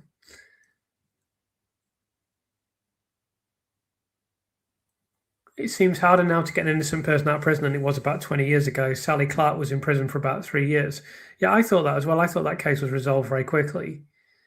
I think in that case, I think part of the reason for that is it's so easy to understand. Like Roy Meadows said something stupid and then it was disproven easily. That helps. The problem with this case is it's so complex. There's so many different aspects to it, and you have to go over every single element of it, and that's difficult for the Court of Appeal and CCRC to understand. Hi to Claudia. I actually saw your comment about would you leave your child with Lucy in the hospital. I saw you comment that way on another video. I personally think it's a pretty stupid question. I mean, what if you don't have a child, for example? Does that mean you're not allowed an opinion? I just find it a very silly line of argument, a line of questioning. But, that's just the way it goes. Yes, I think with regards to the guilty brigade, someone saying they've closed their minds. I think the problem really is not their minds. It's that they're emotionally attached to their position, and they've got a kind of deeply rooted sunk cost fallacy at this stage where they're so invested in their position, they can't let go anymore. It would be, imagine if one of them, I mean, I don't follow anyone, know their names or pay any attention to them, just people occasionally send me stuff. Imagine if one of them said tomorrow, you know what, I was completely wrong. What an idiot I am. I mean, I'm just very obviously wrong in everything that I've said. And I was wrong from day one. They're just, very few people have got the guts to say they're wrong about something. It's only really a very evolved person who's got good ego boundaries, self-aware, highly intelligent, able to observe their own cognitive biases, etc. It's getting harder and harder to say I was wrong, because people take a public position on these public platforms and then they think they have to defend their public position. So I think a lot of it is just emotional. I don't think it's anything to do with their minds, to be honest.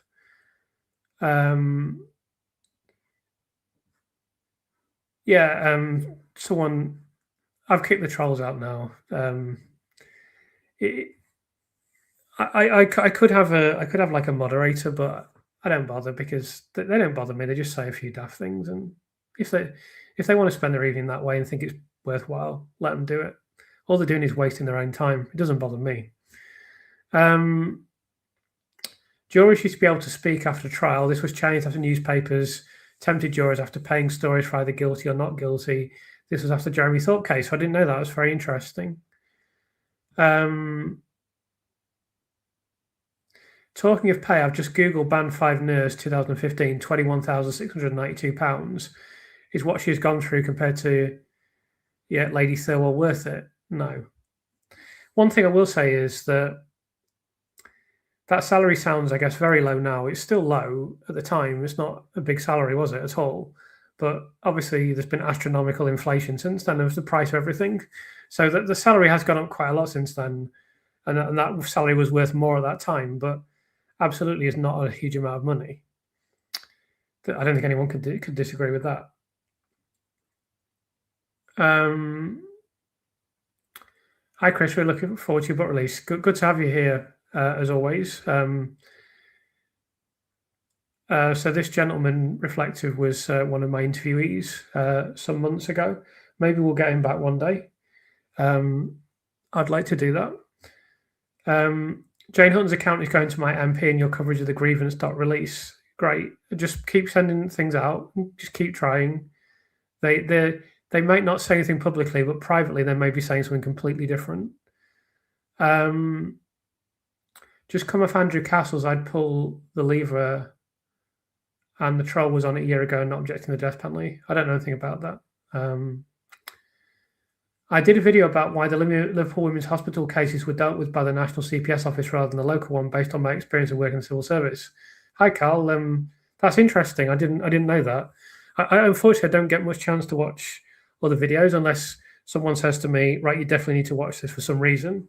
But that'll be really interesting. I'll look that up.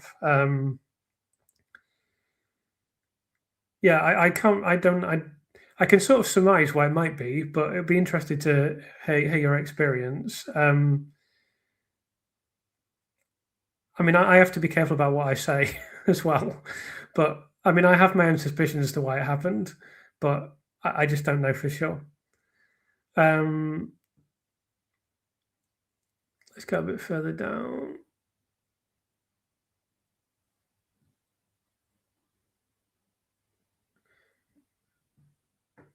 I just need to go a bit further down.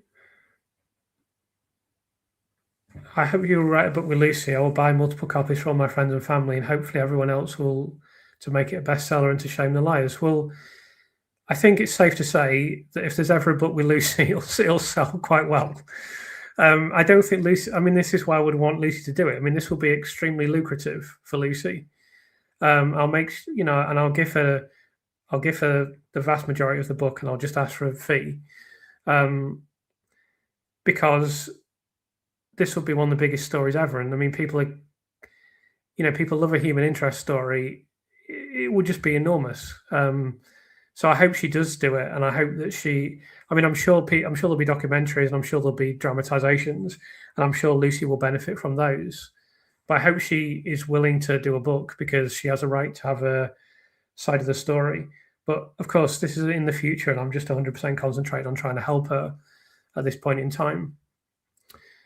How can we let Lucy know that so many people are convinced she's innocent? Well, she knows. I don't think she can possibly or properly appreciate the scale at this point in time, but I think Lucy knows that. Well, I know that Lucy knows that there's a lot of support for her. This has been made very clear to her. So, I don't think you need to worry about that too much. But please, people that have had the chance to write to her, please keep doing it. Because I know for a fact that it's helping her, and it's enormously important that we do anything that we can for her. Thanks for your hi to Pavla. Thanks for your continuing tenacity in facing down this cruel injustice. Recommend your book to a person with an awakening concern this week. Release can't come soon enough. Thank you for doing that, and I appreciate your comments. On a scale of 1 to 10, how thick do you think the Cheshire Police are? You can measure it in various ways: IQ, vacuity, negative intracranial pressure, etc. I think probably 4 or 5. I think they're probably somewhat below average intelligence, or roughly at average. They're not like way below average intelligence. Even though I know I say stuff about them all the time, but obviously at their level of society and what they're doing, and the importance of this case, they should be a lot more intelligent than they are. But yeah, I'd put them. I wouldn't put them at 6 because that would put them above average. I'd put them at 5, dead on average, or 4, a bit below. That's probably what they are realistically. Even though, I mean, some people would probably put them lower. So I'm doing it in reverse, like, 10 being the highest level of intelligence, 1 being the lowest. So I put them at 4 or 5. 4 being a bit below average intelligence and 5 being average intelligence. Have you listened to Ed Reardon's Week on Radio 4? Very funny about the life of a writer. Oh, no, I haven't. I'll look that up. What is it? Ed Reardon, Radio 4. Let's have a look at that. Yeah. Author, pipe smoker, consummate fare dodger, master of the abusive email. Yeah, sounds interesting. I'm a much more mild-mannered writer, but I'll have a look at that. Chris, Lucy had a very visceral reaction when she heard the voice of the doctor. I'm to understand she did not see this coming. Is anonymity for the public and the defence necessary? Yeah, obviously he was behind a screen in the court case, so she didn't know he was there, presumably. Understandably, that's got to be very emotional for her because she thought he was her friend and he didn't stick up for her. So clearly she had imagine how you would feel if you're going through this horrible experience and someone you thought was a close friend starts giving evidence against you. That would be painful, wouldn't it?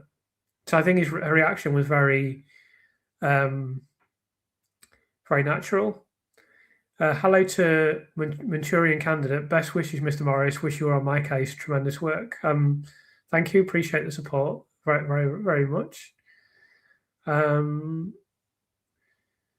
As the accusers and prosecution, etc., can't prove the Council Chester neonatal unit charges weren't 100% responsible for the mortality numbers change, could that be used as proof there was no case to answer? No, because in the original trial, the judge ruled out any contextual. He basically said the fact there's the problems at the hospital doesn't matter. There's loads of hospitals, blah, blah, blah, blah. He just ruled it out. He just said you're not allowed to put any context in the court case. So that wouldn't help. I mean, that was kind of tied in with the judge just made it clear that he's not going to accept a no case to answer. They certainly won't allow that now. I don't even know how it works, but they just won't allow that now. Someone says Mark has put his post to the responses he received from Cheshire Police. So if there's been any recent ones, please let me know, and please post the video on the channel because I don't get the chance to go through everything. I'll be interested to see if there are any responses. Most of them are just fobbing him off, aren't they, really, from what I've seen? But I'll be interested to see any. I've been to Derbyshire many times, cycling on the bike track, CG Tissington Trail, Monsall. So I've done the Monsall Trail a lot, taking Keeks down there. Yeah, it was good. It's a beautiful part of the world, indeed. Hi, Chris. So grateful for what you've done. Thank you, E. Humber. Really appreciate that. Thank you for your support. Is there any part of the English judicial system that can decide that Miss Letby should be wholly exonerated? As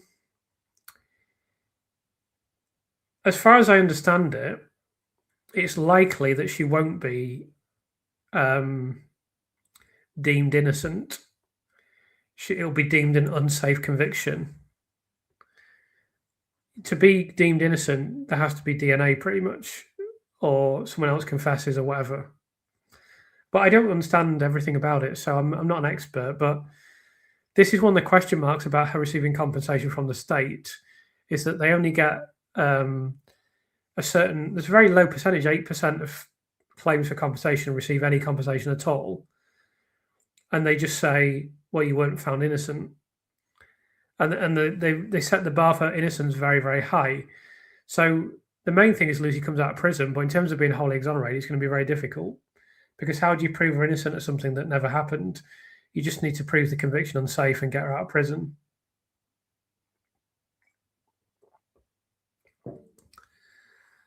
What was Dewi Evans paid? We don't know, but hundreds of thousands of pounds, realistically. Hi to Julia. Glad you've been able to join the live stream. Thanks for your support. Really appreciate it.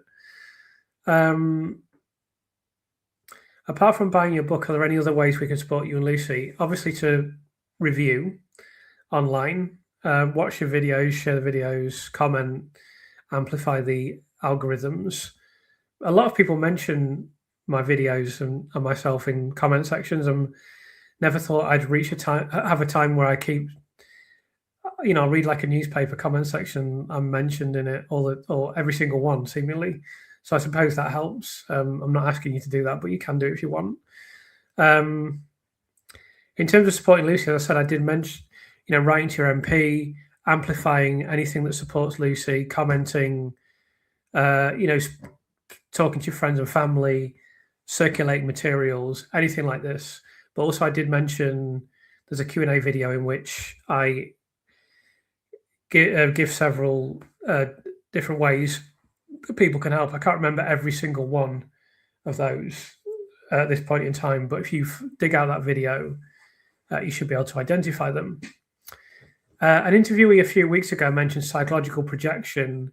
When this is shadow, you identify in others what you can't come to terms with about yourself. Yeah, I think there's a certain gentleman, I won't tell you which country he resides in, but it's Britain, and it's not England, Northern Ireland, or Scotland.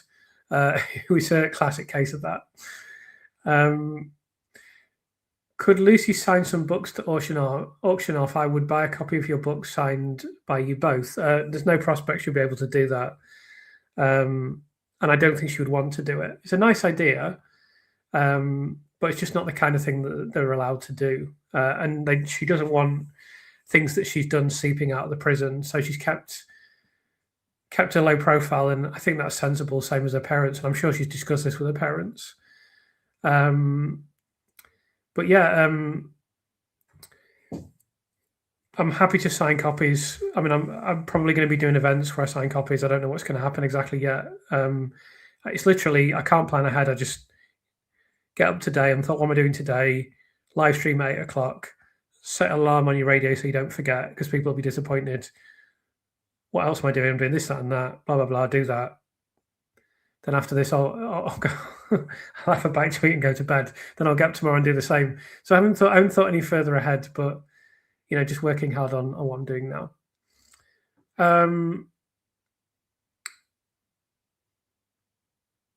I made a point in a clinical meeting today about staff being vulnerable in a circumstance. A clinical manager visited me and thanked me later. Well done indeed. Would not have been aware before Lucy. Every day is school day. That's it. You're learning every day. I think you can always just try and get 1% better. That's like the key to being good at anything. Is just try to get 1% better, and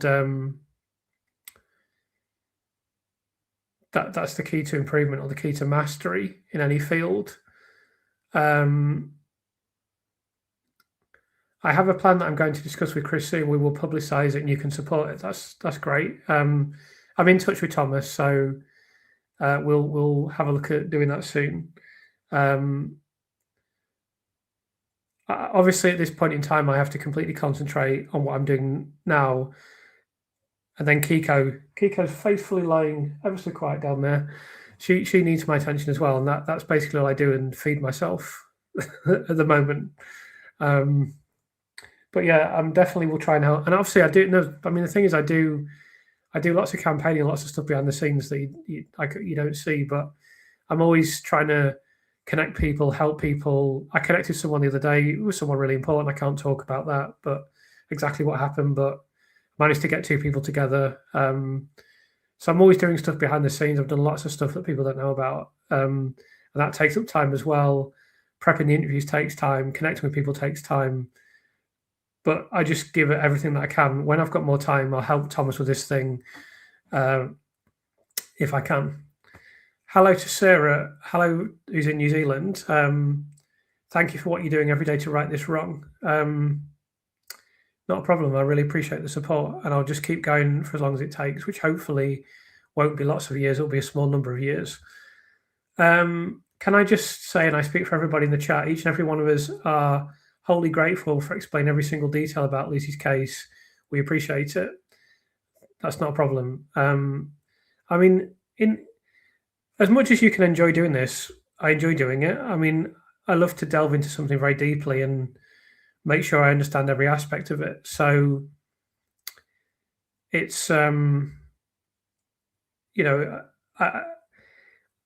as I said the other week, I didn't pray and I didn't even ask the universe to be involved, but I sort of asked on some level that I wanted to be able to be involved with this and not just sit on the sidelines, just to be able to use my skills that I've got to make a difference. And that prayer, if you want to describe it as a prayer, was answered. So now that it has been answered, it would be very remiss of me to do anything other than give 100% and just give everything that I've got. And that's what I will do. So given that I've committed to doing that, I'm very, very grateful for all of the support. To the people above who asked if she can be completely exonerated, yes, there are 3 possible outcomes. The third possibility is still something that could happen. The Court of Appeal state in their reasoning that there appear to have been no crimes. That can happen. So that's interesting, yeah. Are Brary and Jerry still working? Wouldn't be comfortable having them. Yeah, as far as we know, yes. I certainly haven't seen anything to indicate otherwise. So as far as we know, yes. One thing I did see is that Brary co-authored a paper in 2022. He was way down the list and probably did virtually nothing, but he was listed as a co-author. So there you go. As far as I know, he's still working, but I don't know for sure.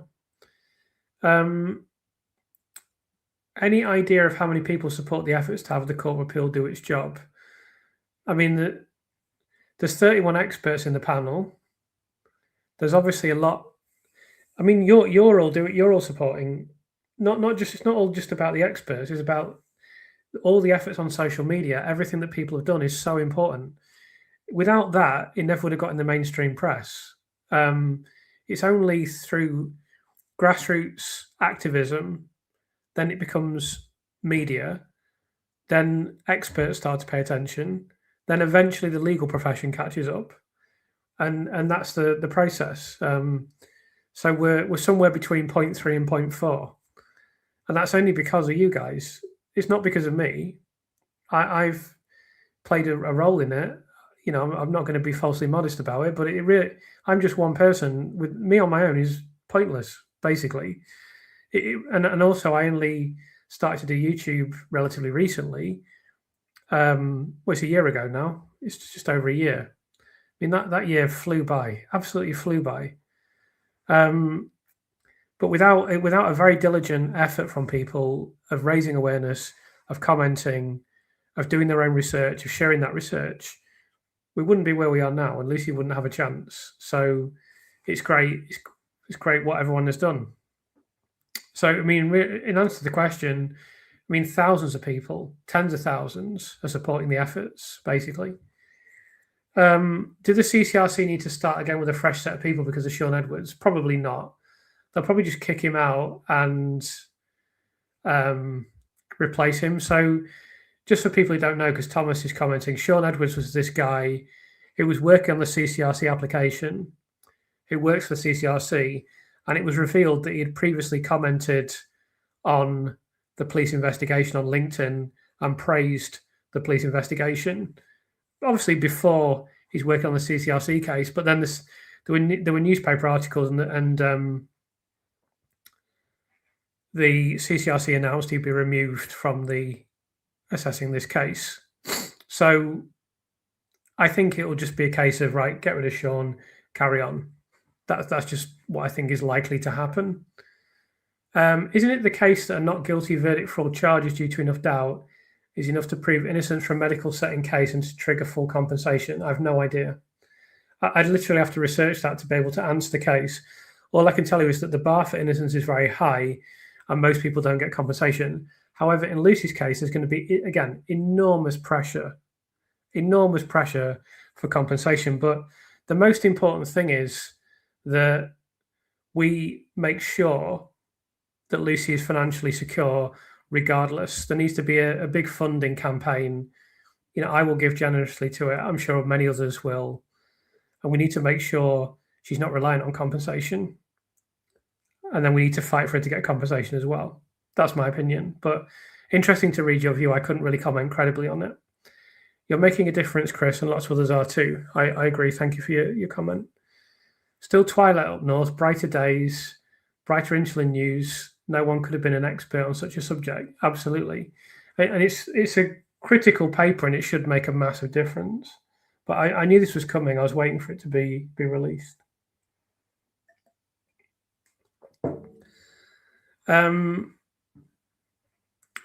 Curious as to why doctor involved in Noah Robinson case is still anonymous, given she's already been named in the press for that case.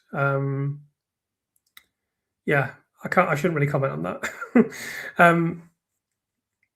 Hi to Cheryl, nice to have you here. Late arrival, but great for you to be here.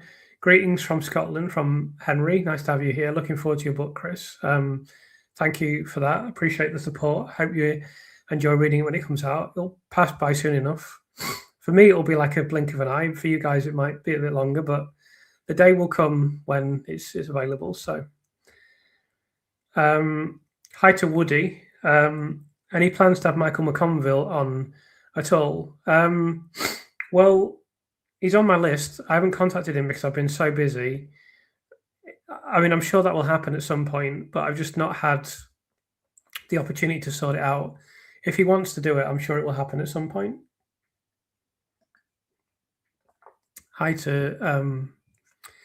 So I've actually caught up with the chat, which there's been a lot of people here today, but I think I skipped quite a bit of the chat. But I'll stay online for a bit. So if you've got any more questions for me, now would be a good time to ask them. I'm starting to get snotty. I can feel the snot coming. So I'm not going to stay on for too long. But if you guys have got any more questions, now would be a good time to ask them. And I'll answer them in the next. I'm getting hungry as well. Absolutely starving. So I'll stay on for another 15, 20 minutes if you guys have got more to ask me. I really appreciate it. It's a very weird thing at first. I've got used to it now, but to know that I'll go live and 200 people, concurrent people, will be here, and then when I stop the live stream, you get a number of views, and it's always like 1,500. And to think that many people will come to watch me when they could be watching football, cricket, darts. What else is on? Snooker, not cricket. It's not really snooker time, is it? Snooker, I meant, or countless other things. Or it's very humbling, really. So I really appreciate you all turning up, and I just do it to try and give something back to you for all the support that I've had. I mean, YouTube has been enormously beneficial to me, not just in terms of the support, and not just in terms of getting known for my book. Obviously, it's been beneficial in that regard, but also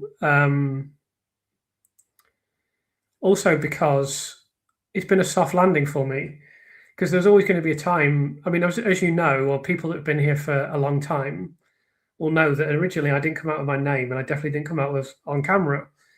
I just I didn't even intend to do YouTube. I mean, it's been crazy the way it's worked out, but I just tested the water, and then the first time I was kind of public was when I spoke in Hereford, and then lots of people recognized my voice, which was strange. So it's been a steady thing of like, first of all, you heard my voice, then you heard my name, then you saw me, and then, So it's been getting used to being recognized and getting used to being well known.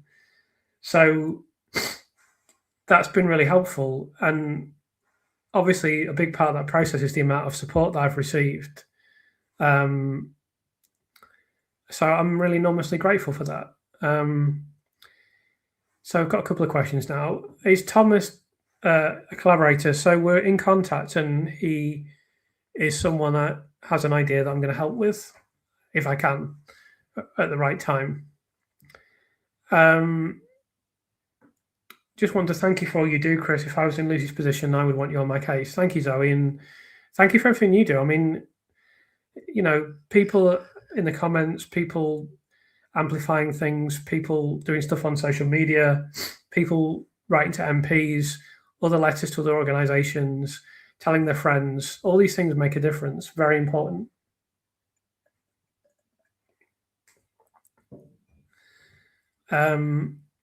First time I've caught a live voice, watch later. Nice to have you here, Beverly. I appreciate you watching all the recordings. I do put the recordings out so people can watch, so that's very much appreciated. I had to stop watching TV. It was damaging my brain. Yeah, I mean, I very rarely watch it, just a bit of sport, and I don't get as much time to watch sport as I used to. Hi, Chris. Get well soon. I'm fluey too. Thanks for your awesome work. It's my pleasure. Why do you think the prosecution experts are of such poor quality? There seems to be something quite wrong with each one. I think the simple reason for that is the best people don't want to do it because it's not remunerated as well as their work, and they're also not passionate about it. So because they want to do things in the medical field that actually help. They don't want to prosecute people and possibly be wrong or be part of. It's not why they don't get into the medical profession to be in court. They get into it to make patients better and to operate and such like. So I think that would probably be one of the reasons. There are other explanations as well. It's difficult to do while you're working because of the time involved. So it's not a full-time occupation, but then you can't get time off your job. That's another reason. Who do you pick between Anthony Joshua and Tyson Fury? Fight is in November. Well, I'll say a couple of things. The first thing is I do watch quite a few of the big fights. And the second thing I'll say is I'm by no means an expert or even knowledgeable about boxing. But I am quite good at picking the winners, actually. I mean, I picked Tyson Fury to beat Wilder, and I picked Usyk to beat Tyson Fury. I think Fury will beat Joshua.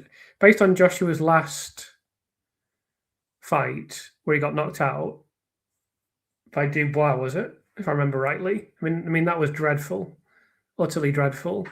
And someone I know who knows a lot about boxing said to me, he just lost the heart for it. Now, I don't know if that's true. He knows more than me, but I always thought Fury was better anyway, so probably pick Fury to beat Joshua. But I'll definitely be watching it. Could you eat 3 shredded wheat for people over a certain age? No, I couldn't. I used to eat shredded wheat, but I stopped drinking milk. I stopped having cow's milk because it upsets my stomach. Nothing in my body works very well apart from my brain.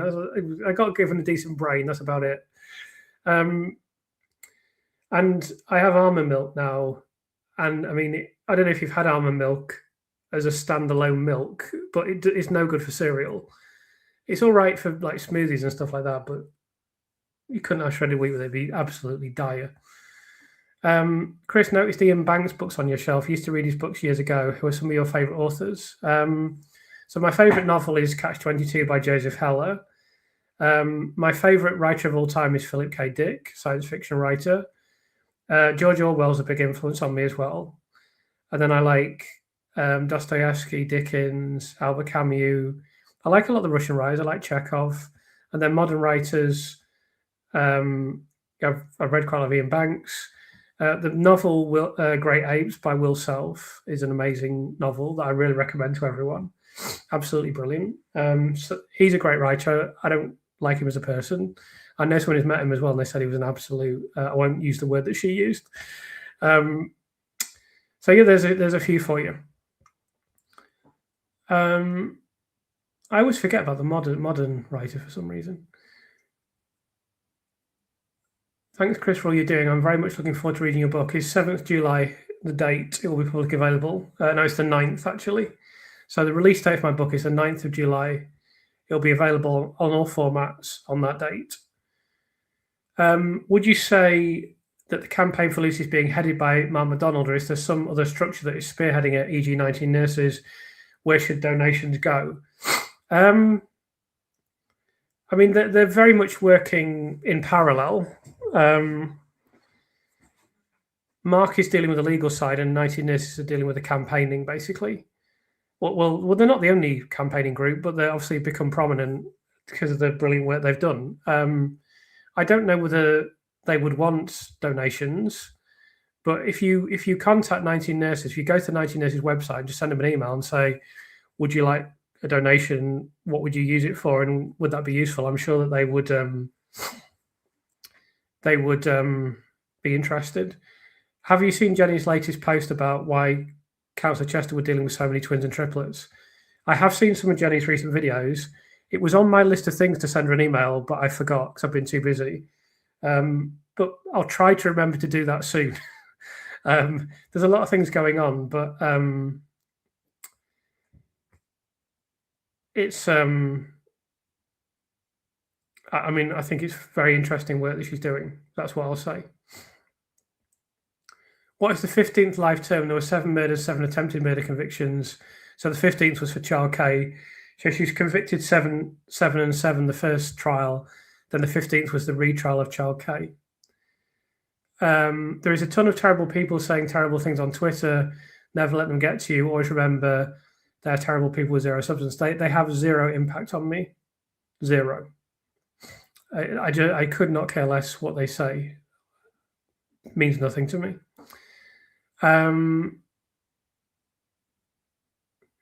I've had a discussion with someone on Facebook who says the insulin paper isn't new. Well, that's just plain wrong. The authors are for the defence, so it is biased. How would you have answered this? I wouldn't have got into a conversation with them because I don't really argue with people. I just think it's pointless. That person's not objective. They don't have any intention of being objective. Just to let you know, though, Professor Jeff Chase has, as I say, authored or co-authored or been cited in 1,750 academic papers. 250 of those have insulin in the title. Another 250 are very obviously related to insulin. This is the world-leading expert, and Helen is very, very credible as well, very important part of what they do. Not only do they know about insulin, but they've done real-world modelling with infants. They actually are, it's not just theoretical academic work, they are actually working in the real world with insulin, with infants and insulin modelling. So the opinion of this person is nonsense. And then also this has been peer reviewed by one of the country's leading endocrinologists. And then in terms of them being for the defence, there's absolutely no chance whatsoever, as applies to all the other experts, as applies to anyone that defends Lucy, that they would defend someone that they thought to be guilty. You know, they don't go in there to defend the person.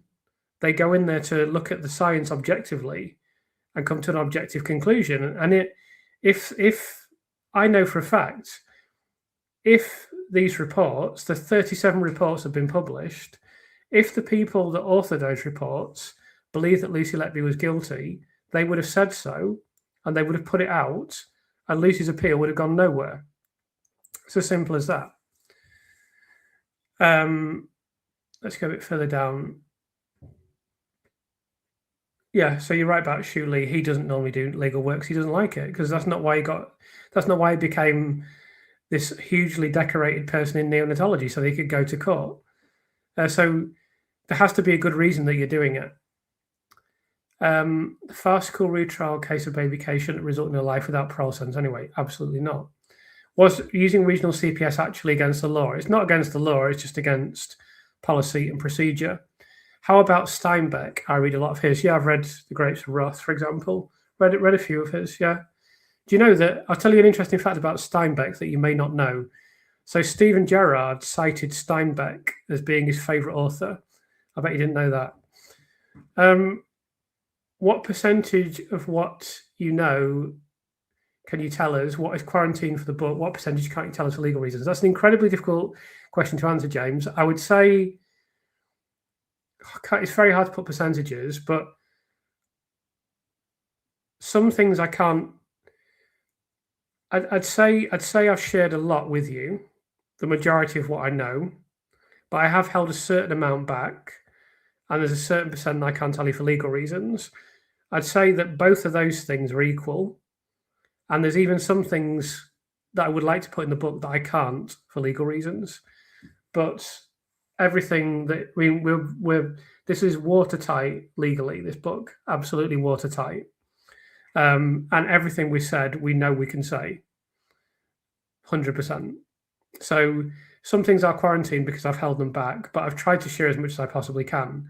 But there will be a lot of new stuff in there in the book that you've not seen before, both in terms of people I've interviewed and new information as well. Go a bit further down. Hi to Caddy Lady. Thanks for all you do, Chris. Go and have your dinner and a rest. Good night, all. Yeah, thank you for being here. Really appreciate it. And thanks for the kind words. I wonder, on the proviso of Lucy being exonerated, would she have any recourse against media, papers, TV? No chance. Yeah. They know what they can say, and they would just say, well, we were just reporting the facts. And this is the final question. Hello, what's Jenny's username again, please? It's JAR and then a load of letters. I can't remember the letters.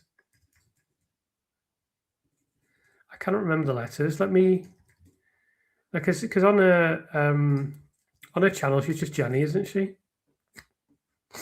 Yeah, that's annoying. I can't tell you, but it's J. If you go through my comment sections, if you go through enough of them, you'll find comments by a JAR, and then it's got numbers after it. Someone said 942. That does ring a bell, but yeah, have a look at that. Hi to Truthfinder. Sorry that we're wrapping up now, but thanks for joining belatedly. And someone's saying, should I do a summary of where we are at the moment, given the latest developments? Yeah, it could be a good time to do that. I might do that in May. That's a good suggestion. So yeah, I might do that. It's not going to be in the next 3 videos though, because I've recorded them. So there'll be, I think, some really interesting ones that I've done for the next 3. So I hope people enjoyed them. And that's it from us for this evening. I can tell you that Kiko is not going to come up. You're being very lazy, aren't you, Keeks? Are you going to come up if I say goodbye? If I say, would you like something to eat? Will Kiko like foodies? And a biscuit? Is that going to get you up? It's not, is it? No, Keeks is not coming up tonight. Keeks, come here. Come on. On your feet. On your feet. Come on. No, she's not going to. Yeah. Anyway, there's a bit of Kiko at the start, and I'll probably put her in a future video. So thank you very much, everyone, for being here. It's very much appreciated. And I'll see you all again soon.